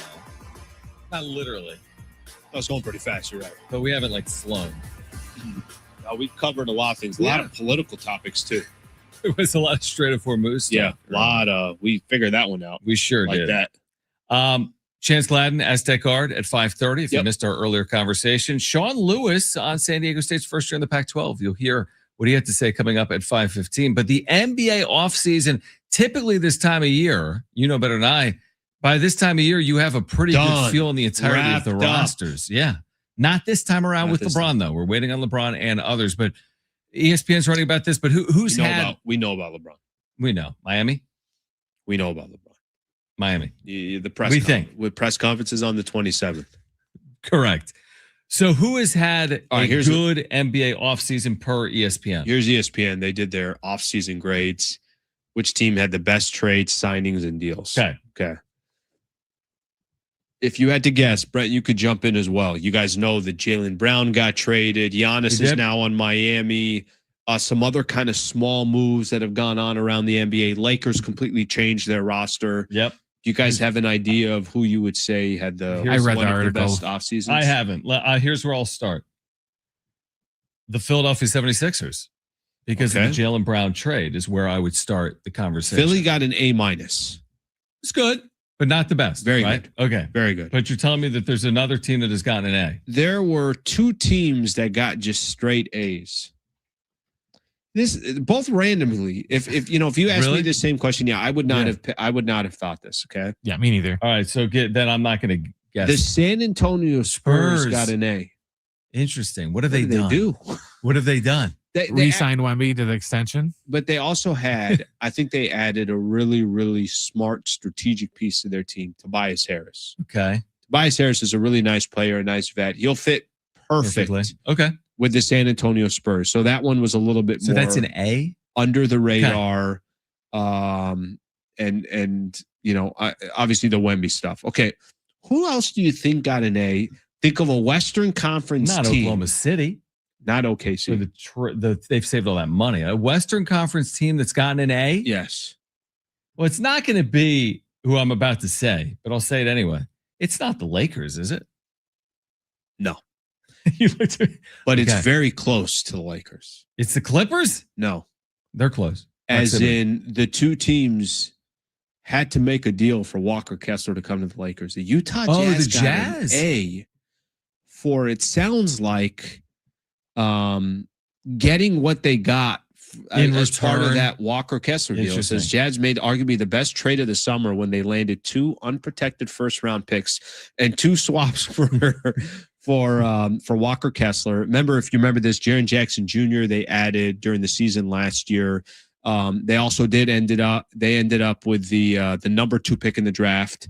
Trying to think off.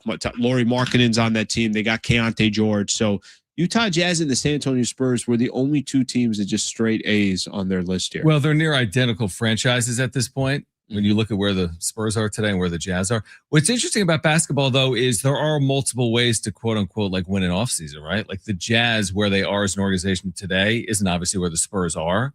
But two kind of polar opposites. Sure. You go Utah's trying to win next year. They're going to start that process of. But again, it's like the Spurs now. They got Wembanyama, but go back 2 years, Spurs weren't good. Look at Oklahoma City pre-Shea or as he came over. they're not good. Or you get, you draft Nikola Jokic, your franchise has changed forever. You draft Giannis Antetokounmpo, your franchise has changed forever. Okay, a couple other teams here, kind of interesting. And this one makes a lot of sense to me. The Atlanta Hawks get an A-. They add Dort. They kind of capitalize on the Aaron Wiggins part of the, obviously the Oklahoma City Thunder. So they get a couple of players from that perspective. Get rid of a couple of guys in the process. The Charlotte Hornets trade away LaMelo Ball. They get an A- for doing that. Is that kind of interesting? Okay. Philly got an A-. We obviously know why, and we know how. The Jaylen Brown move. What's what was bad about it? What? I mean, as in, why would it not be an A? Isn't Jaylen Brown kind of a home run acquisition? I think he is. Okay. Yeah, right. I think he is. Okay.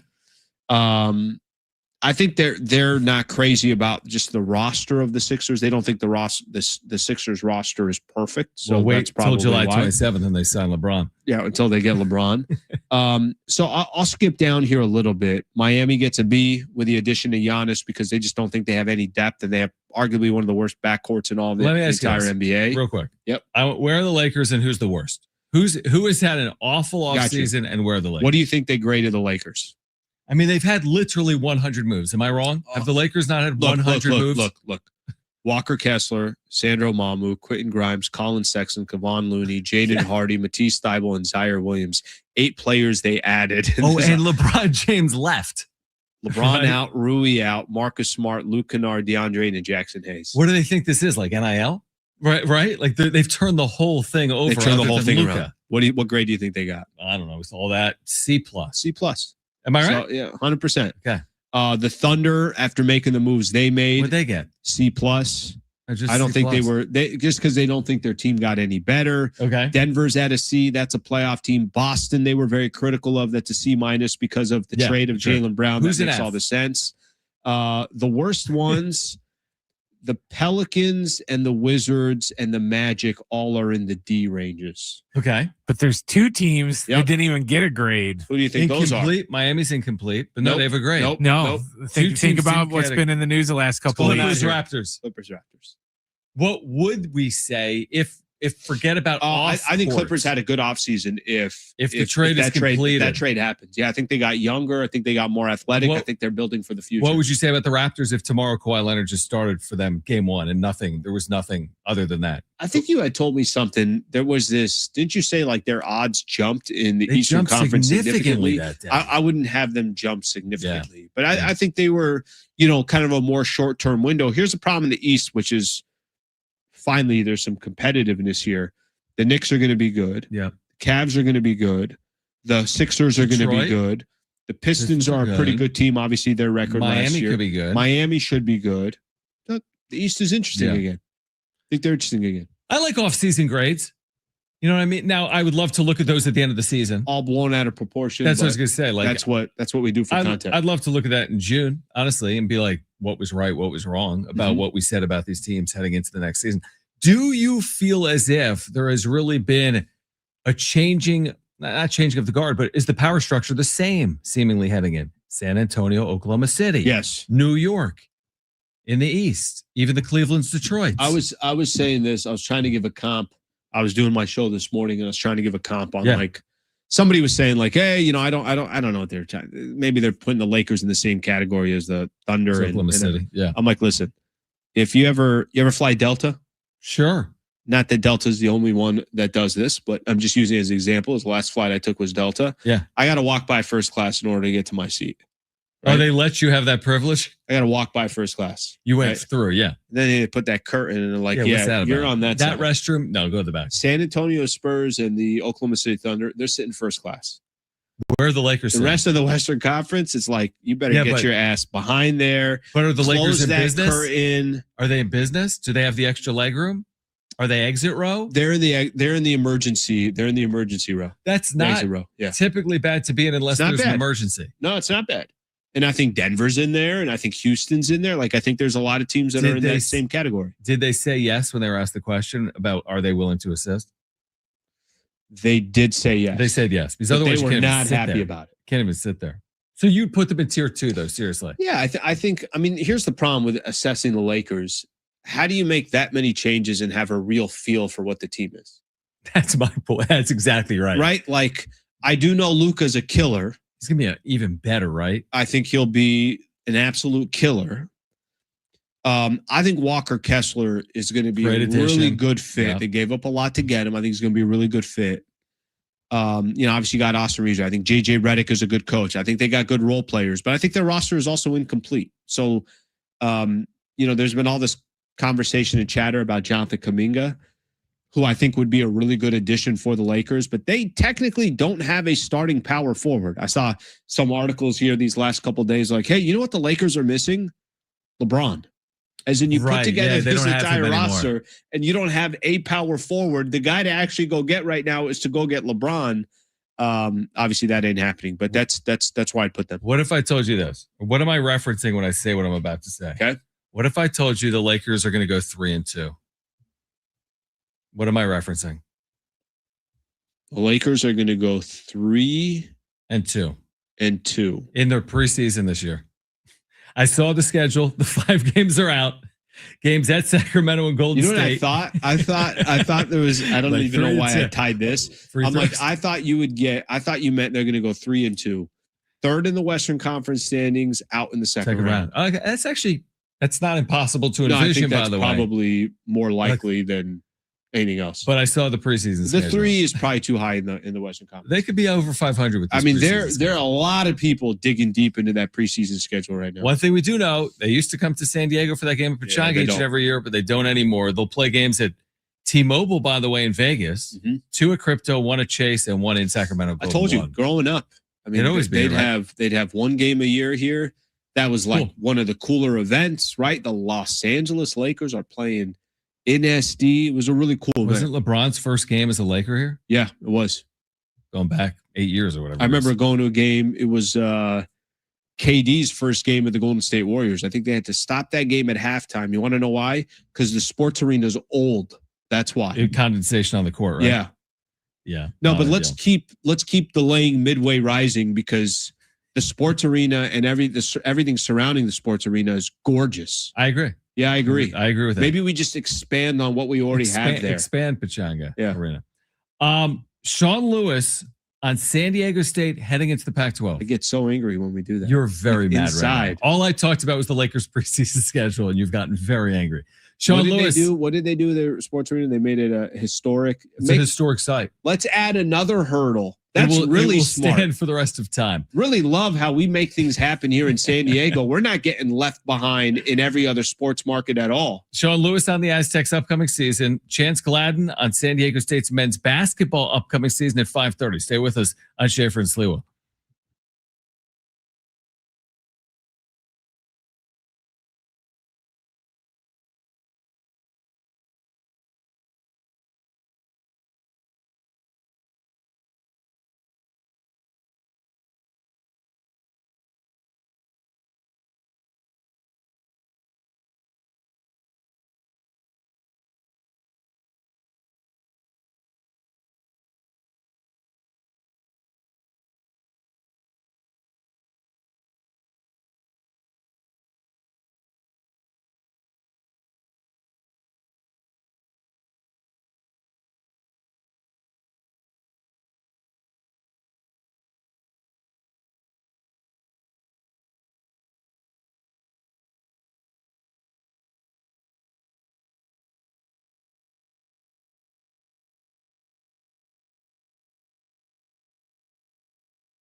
All right, with the iHeartRadio app, you can stream us wherever you are 24 hours a day. Just search for San Diego Sports 760 to stream us live all day, every day.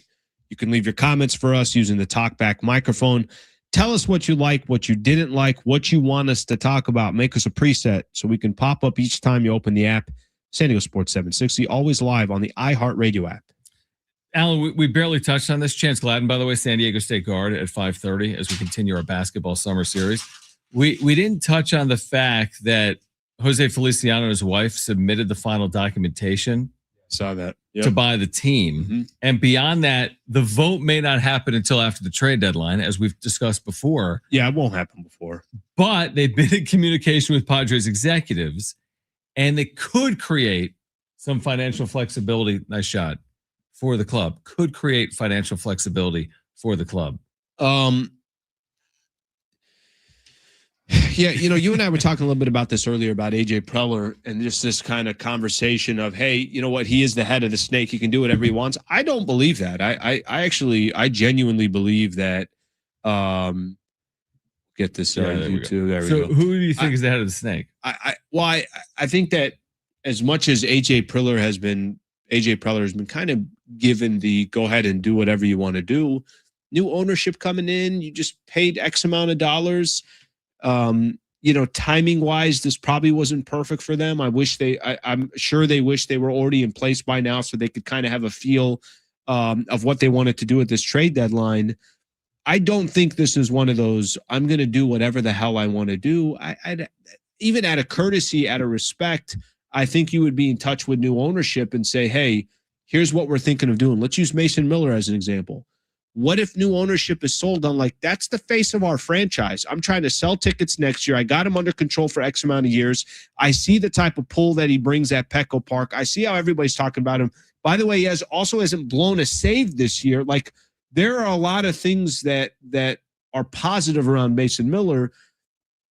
What if they don't want to trade Mason Miller? What if he does move? Will we say that they signed off on him moving, or that Preller is still pulling the strings? Yeah, I would think that they signed off. I think, of course, they're signing off to your point, but any organization, no matter who owns it, you have to have a good operations front man. Like, you wouldn't, even if Preller along the way will lose some of the power that he has commanded, let's say, under Peter Seidler into John Seidler, if it's not going to be Peter, if it's not going to be AJ Preller, they'll have to determine who it is. It's not going to be smart to handcuff your baseball executive in charge of baseball operations, right?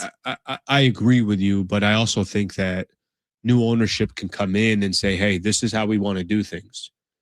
New ownership can come in and say, give us your vision and your plan. And they could say, yeah, we value some of these younger players more than you do.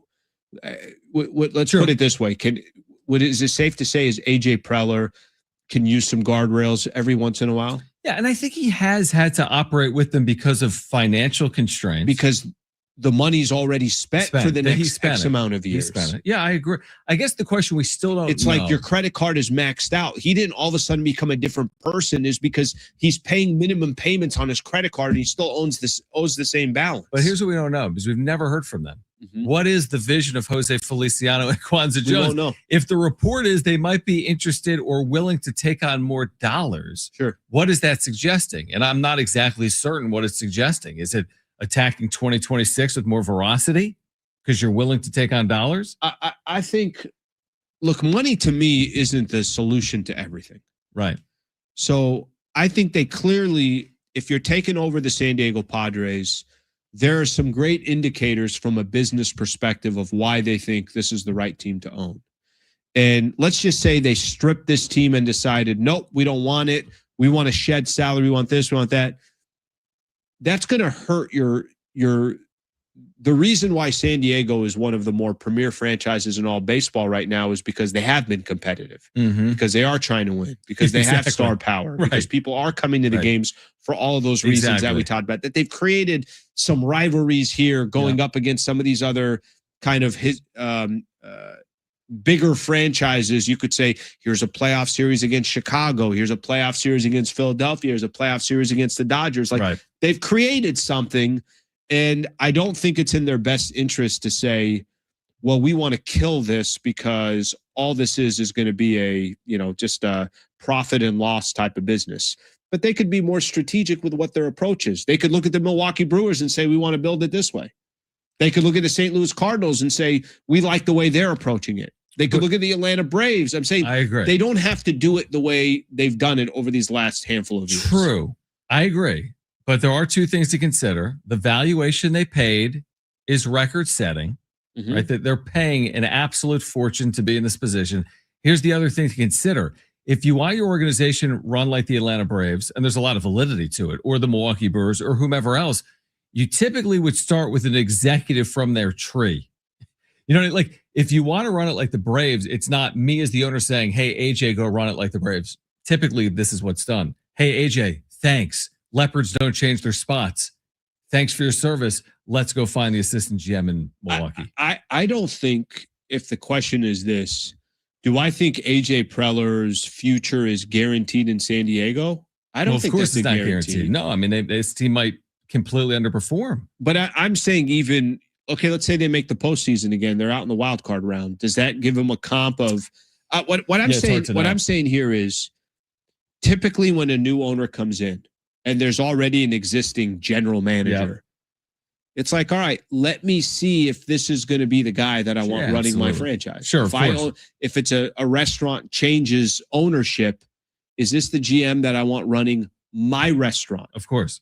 Maybe there's some strengths that he has. Maybe. So I think these next and I'm not telling you that AJ Preller's gone this offseason based on what happens. They may say, Preller, we kind of like, we like your approach. We like what you've done here. We'll give you more we think time. you're the right guy, but we also want you to operate a little bit differently than you have because the resources that you had are going to be a little bit different or our strategy is going to change. It's going to be interesting. I'll tell you that. It's going to be fascinating, actually, as the Padres will be under new ownership potentially as soon as early August. On the other side, by the way, Padres and Braves in a pitcher's duel. Remember what I said earlier, Alan? The offense has turned a corner. Okay. On the other side, Chance Gladden, San Diego State men's basketball transfer guard. We had an earlier conversation with him. You'll hear it coming up next on Schaeffer and Sliwa, San Diego Sports 760. We're live on the iHeartRadio app.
Here's what's trending from the iHeart Sports Network, presented by iHeartAdvertising.com. Padres are in Atlanta taking on the Braves for Game 3 of their series. It's going to be Michael King on the hill going against Martin Perez. Right now, we are in the bottom of the 4th inning, and the Braves are up 1-0. Coming up in about a half an hour, SDFC is returning when they go on the road to take on Colorado. Our pre-match coverage with Adrian and Darren will begin at 6 o'clock. Run a business and not thinking about radio? Think again, because people are listening to radio more today than they did 20 years ago. And only iHeartRadio connects with more Americans than TV, digital, and even social. Learn how radio can help your business. Call 844-844-iHeart.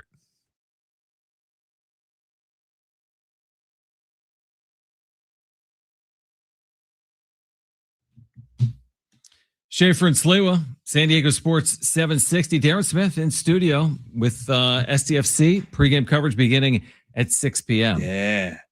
Perfect on the drive home. Get a little pregame action. Get home. And put the game on. And we talked about it's been all these days between matches because of the World Cup. And we're going to have to wait a little longer because there is some weather playing out in Denver tonight. So it sounds like SDFC might figure it out.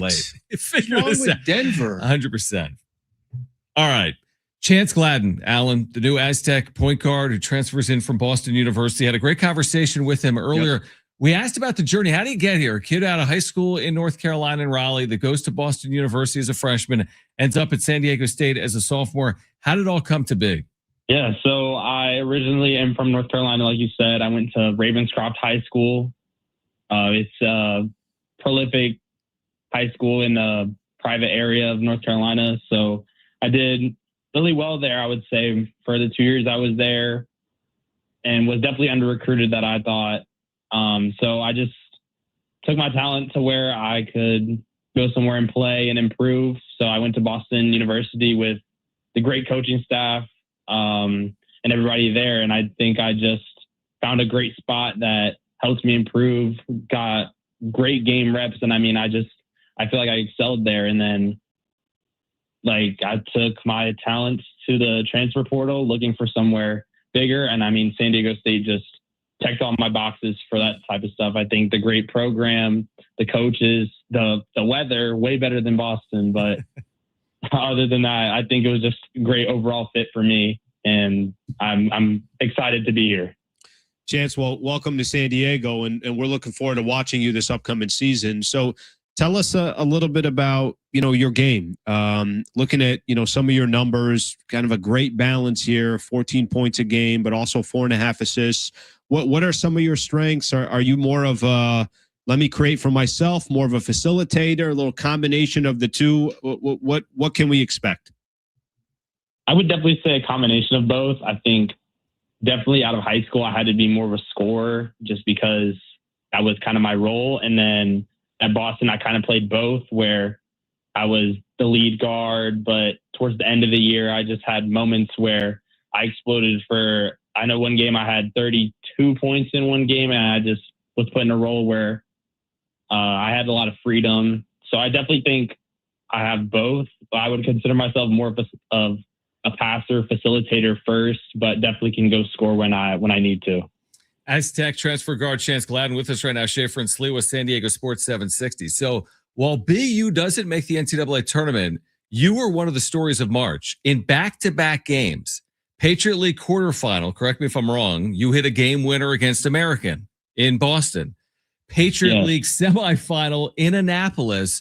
You're like the Sports Center top play. That had to be surreal. You hit a half-court shot to send the Terriers to the Patriot League final. How surreal of a week was it? The American play followed by what played out in Annapolis.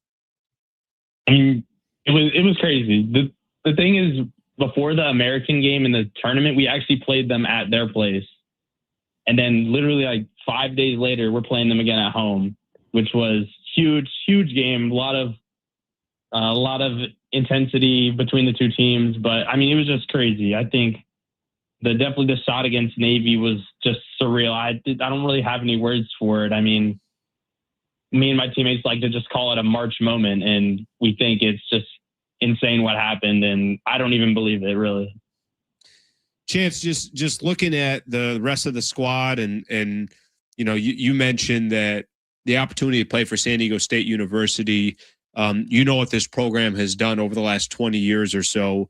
What do you think about the team? What do you think about the makeup of the team? And just it's crazy because I went to San Diego State University, but when I was going there, they weren't expected to make the tournament, and now it stands out when you don't make the tournament. SDSU doesn't make the tournament last year. Expectations only grow. What's your take on just the team in general, and how excited are you to try to get SDSU back into that March Madness tournament? Well, firstly, I'm super excited to even be in this position to have those standards of making the tournament. I think playing in the tournament is just something that every kid dreams of for sure. But I think we have a lot of talent on this team, a lot of different players that can do different things. But we also have a lot of new guys, which is definitely tough. But getting everybody together in practice, we really see that we have a lot of talent.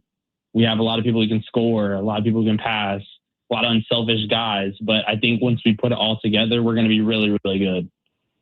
So tell us about, again, you play in the Patriot League and you excel in it, but now you're heading out to the new Pac-12.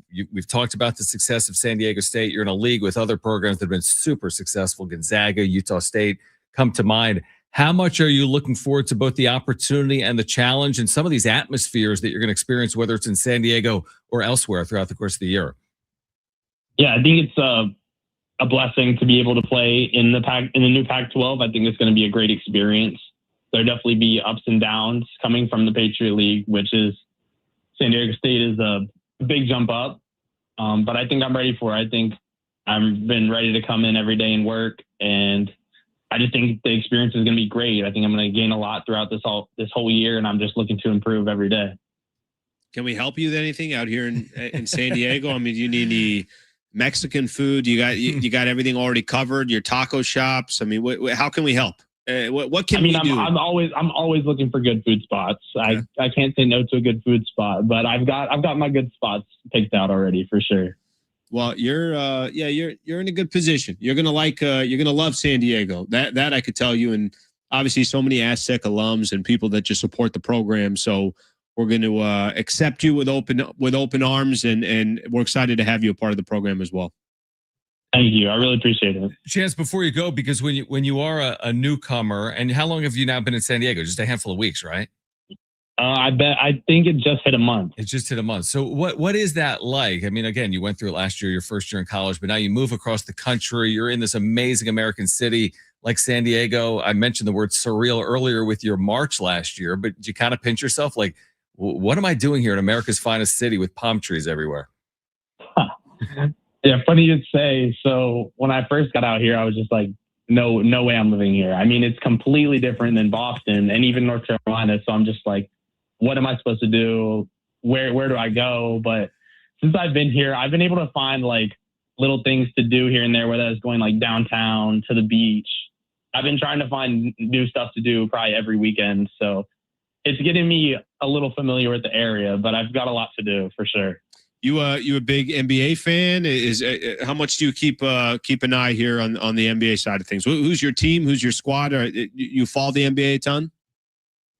I really don't follow the NBA a lot until the playoffs. I'm definitely watching the playoffs every game, but I don't really have a team either. I think my favorite player is Devin Booker, and he's been my favorite player for so long. I just love his game, so smooth.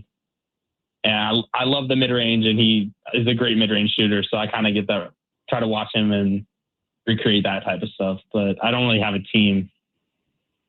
Great stuff, Chance. We're excited to have you here at San Diego State on the Mesa. If you're looking for something to do this weekend, Comic-Con, one of the biggest events in the city of San Diego downtown, is going on. But every weekend, obviously, in San Diego, a lot is going on. And I know Aztec fans are excited to see you on the floor this fall at Viejas Arena. But thanks for doing it. Welcome to San Diego, man. Thanks again.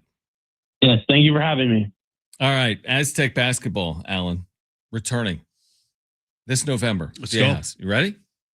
Yeah, but I want to properly kind of transition this. Let's give me some SDSU football. Perfect.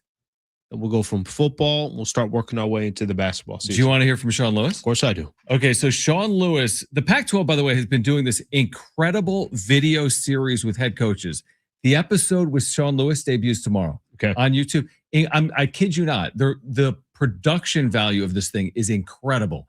These 10, 20-minute sit-downs with the head coaches. Smart of the conference to do that too. Produced. So they teased the conversation with Sean Lewis. And what you're going to hear is Sean Lewis right now talk about the uniqueness of coaching specifically at San Diego State. We've got the ode to the past, right? And truly feel like we stand watch overall past, present, and future Aztec Warriors, right? And so this is something that was ingrained in our program long before I took over. And as I learned about it, as I, got on campus and really started pulling the layers back, it was like, well, yeah, hey, there's some things here that make this place really, really special. And we want to put our own spin on it, right? And we changed, obviously, what we were doing, X's and O's in a lot of different ways. But, at the core of it, it looks different how it's been. But at the core of it, our values are still the same. And, we want to have that blue collar nastiness, that work ethic that goes into it. And even though we live in paradise, there's an edge to us that we're willing to go. I like that a lot from Sean. What's a good season for them this year? Like what's a realistic season, a realistic goal? Now we've talked to Sean Lewis. I know you're very close to the entire school, but what do you think is that's a realistic goal for them to shoot for? Winning the Pac-12, whatever that looks like, because you got 4 non-conference games and they're not easy. But I think it's realistic that they emulate the success they had last year. They got close to. Now they didn't get in the conference title game. They finished actually in a virtual tie. Yeah, right? Just the system that determined whether they got in or not. And it was in front of them. Sean would tell you that they could have just beat New Mexico that day. Yeah, you're right. They could have hosted the game, and 100%. They didn't. And they didn't play well. I think the league has a lot of similar teams. I think San Diego's at the top. San Diego State, Boise State, they played last year. The Aztecs won. It's not going to be easy to win in Boise, but only 8 schools. I think San Diego State's clearly in the top half, which gives you a shot to play for a conference title game. So maybe I'll rephrase it like this. I think a successful year would be to play for a Pac-12 championship. I agree with that. And that's not going to be easy. I'm just saying I see that as a successful year. I agree with that. And I'm sure that's their goals as well. Yep. And all you're asking to do is just get into that final game. And then it's in your hands to see if you're, obviously good enough to represent the conference. To get to a college football playoff. Yep. What does the Pac-12 take SDSU out of just entire Pac-12? You got to go undefeated? 1 loss in all likelihood. So you get 1 loss. You still think you can make one of those, the college football playoff? I'll give you an example. Okay. Boise 2 years ago lost to Oregon. Oregon was the 1 seed in the playoff. Boise was in. They lost by 3 in Eugene. It was amazing. That's kind of an easy one to justify. Now, Boise this year, though, plays Oregon again, and they'll be top 10. I'm talking about Oregon. So let's say Boise loses to Oregon. Let's say they lose to Oregon and they lose by 2 touchdowns. Okay. That's their 1 loss. I think they'd be the favorite to represent the group of 6. What if you get a loss that's not a top 25 team? That's where it gets trickier. Yeah. That's where it gets trickier. But I think the same math for San Diego State is like you could lose to UCLA, you could lose to James Madison, but you're probably being asked to do something close to run the table outside of that. I do think it's possible for someone to lose 2 games. It's funny. I don't know if they can lose. Like UCLA is an interesting example because they're in a power conference, but they're not a good school. Good point. It's not like losing to Ohio State in Columbus 35-30. It's actually the absolute complete opposite of that. That's how bad UCLA has been. They've got a first-year staff, but you're right. You make good points. You lost to Utah. Yeah. If you lost to, give me some schools that I feel like. Well, that's where Boise's got the advantage because they'll play a game against Oregon. Where, to your point, San Diego State's playing UCLA. They're not going to have the same season in all likelihood than Oregon's going to have. But it's coming. September 5th, San Diego State, Portland State. You can hear it right here on San Diego Sports 760. The Padres are currently discussing trading away one of their relievers. Who is it? We'll share that with you on the other side here on Schaeffer and Sliwa, San Diego Sports 760, and live on the iHeartRadio app.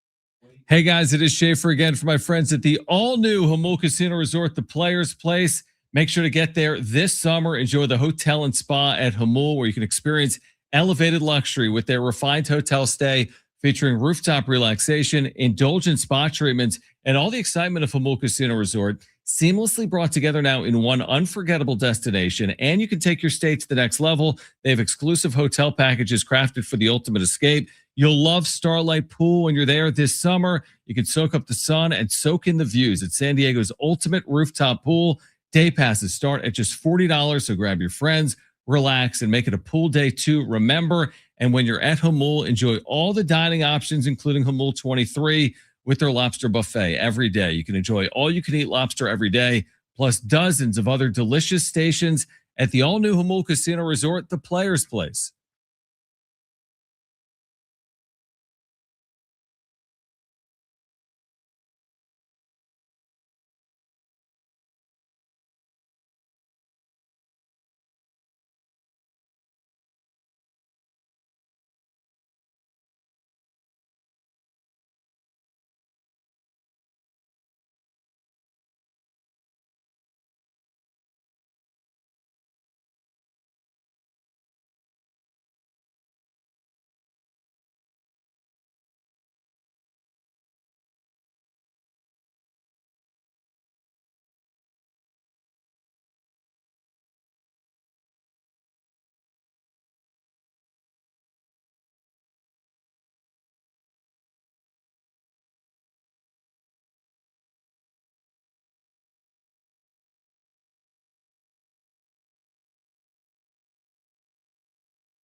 All right, final time here on Schaeffer and Sliwa. There's a theory playing out, or source reporting on why LeBron is taking so long, beyond just his ego, right?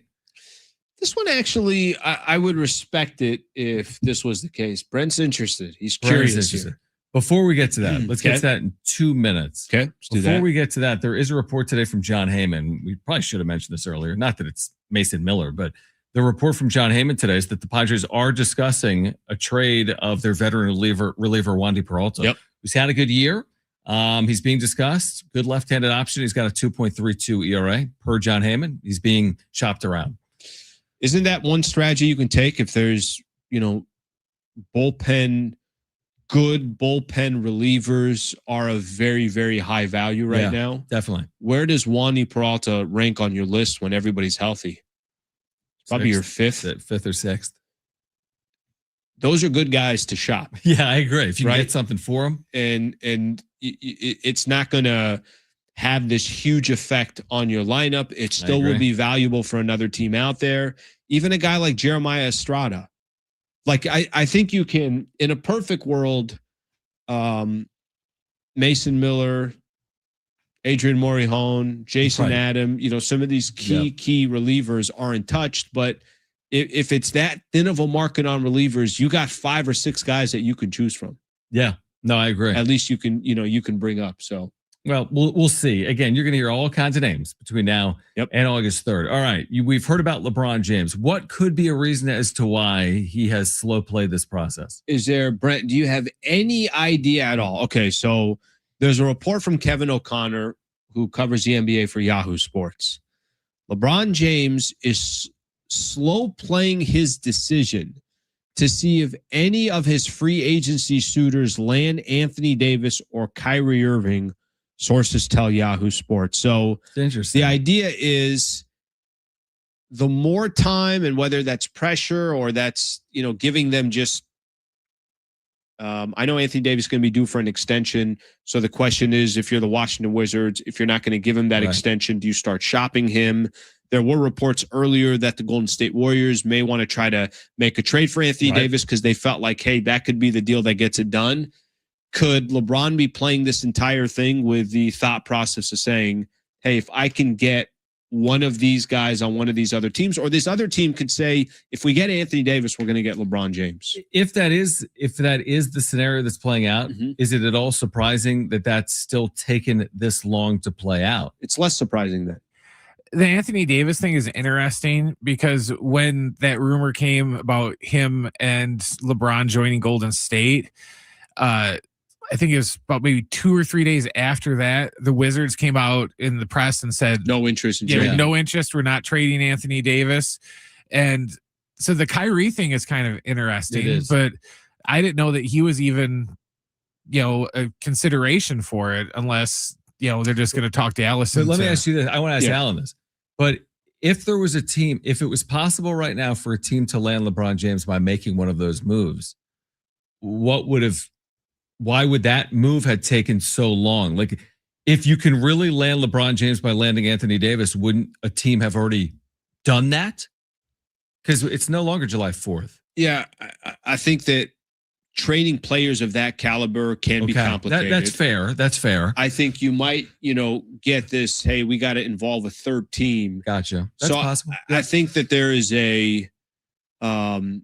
I think there are a lot of factors that slow down that type of a blockbuster type of move. Yeah. But I would at least, in a scenario like that, I would say, okay, at least there's more justification for this. Because if the justification is, I already know where I'm going to play, and I'm just doing this for the attention, that is very, very frustrating, that piece of it. But if you're telling me he's strategically like, listen, these teams need more time, or I can let teams know that if you get this done, then I'm coming, that could kind of add to the timeline. What would frustrate me as well is, like, if he actually does sign with the Heat and there's a press conference on July 27th, like if that actually were to play out in the way that it did on YouTube, then I'd be annoyed that it's almost like there's a marketing element to it. That means you knew your destination by July 21st yesterday. I agree. You still didn't make anyone aware, right? Like, and then you're telling everybody, he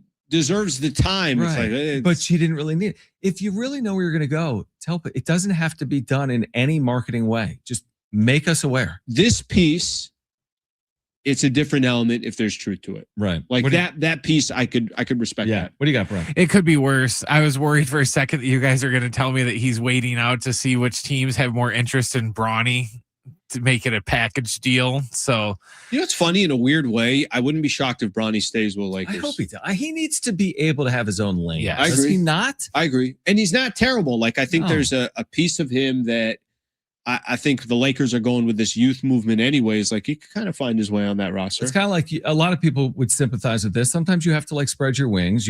He's always been in his father. He's always going to be in his father's shadow. But it's a much worse look. It's like he goes to Miami and immediately Miami's like, go get him. You went to SC, your dad was in LA. You went to the Lakers, your dad was in LA. You go to Miami, you go to Miami. No, you might need a year to be on your own, is how I see it. They probably won't have room for him out of Miami anyways, because I'll have to sign all the Giannis's brothers too. Oh, true. Giannis, that's Giannis and all the others. It's just going to be all siblings. All siblings. The whole team.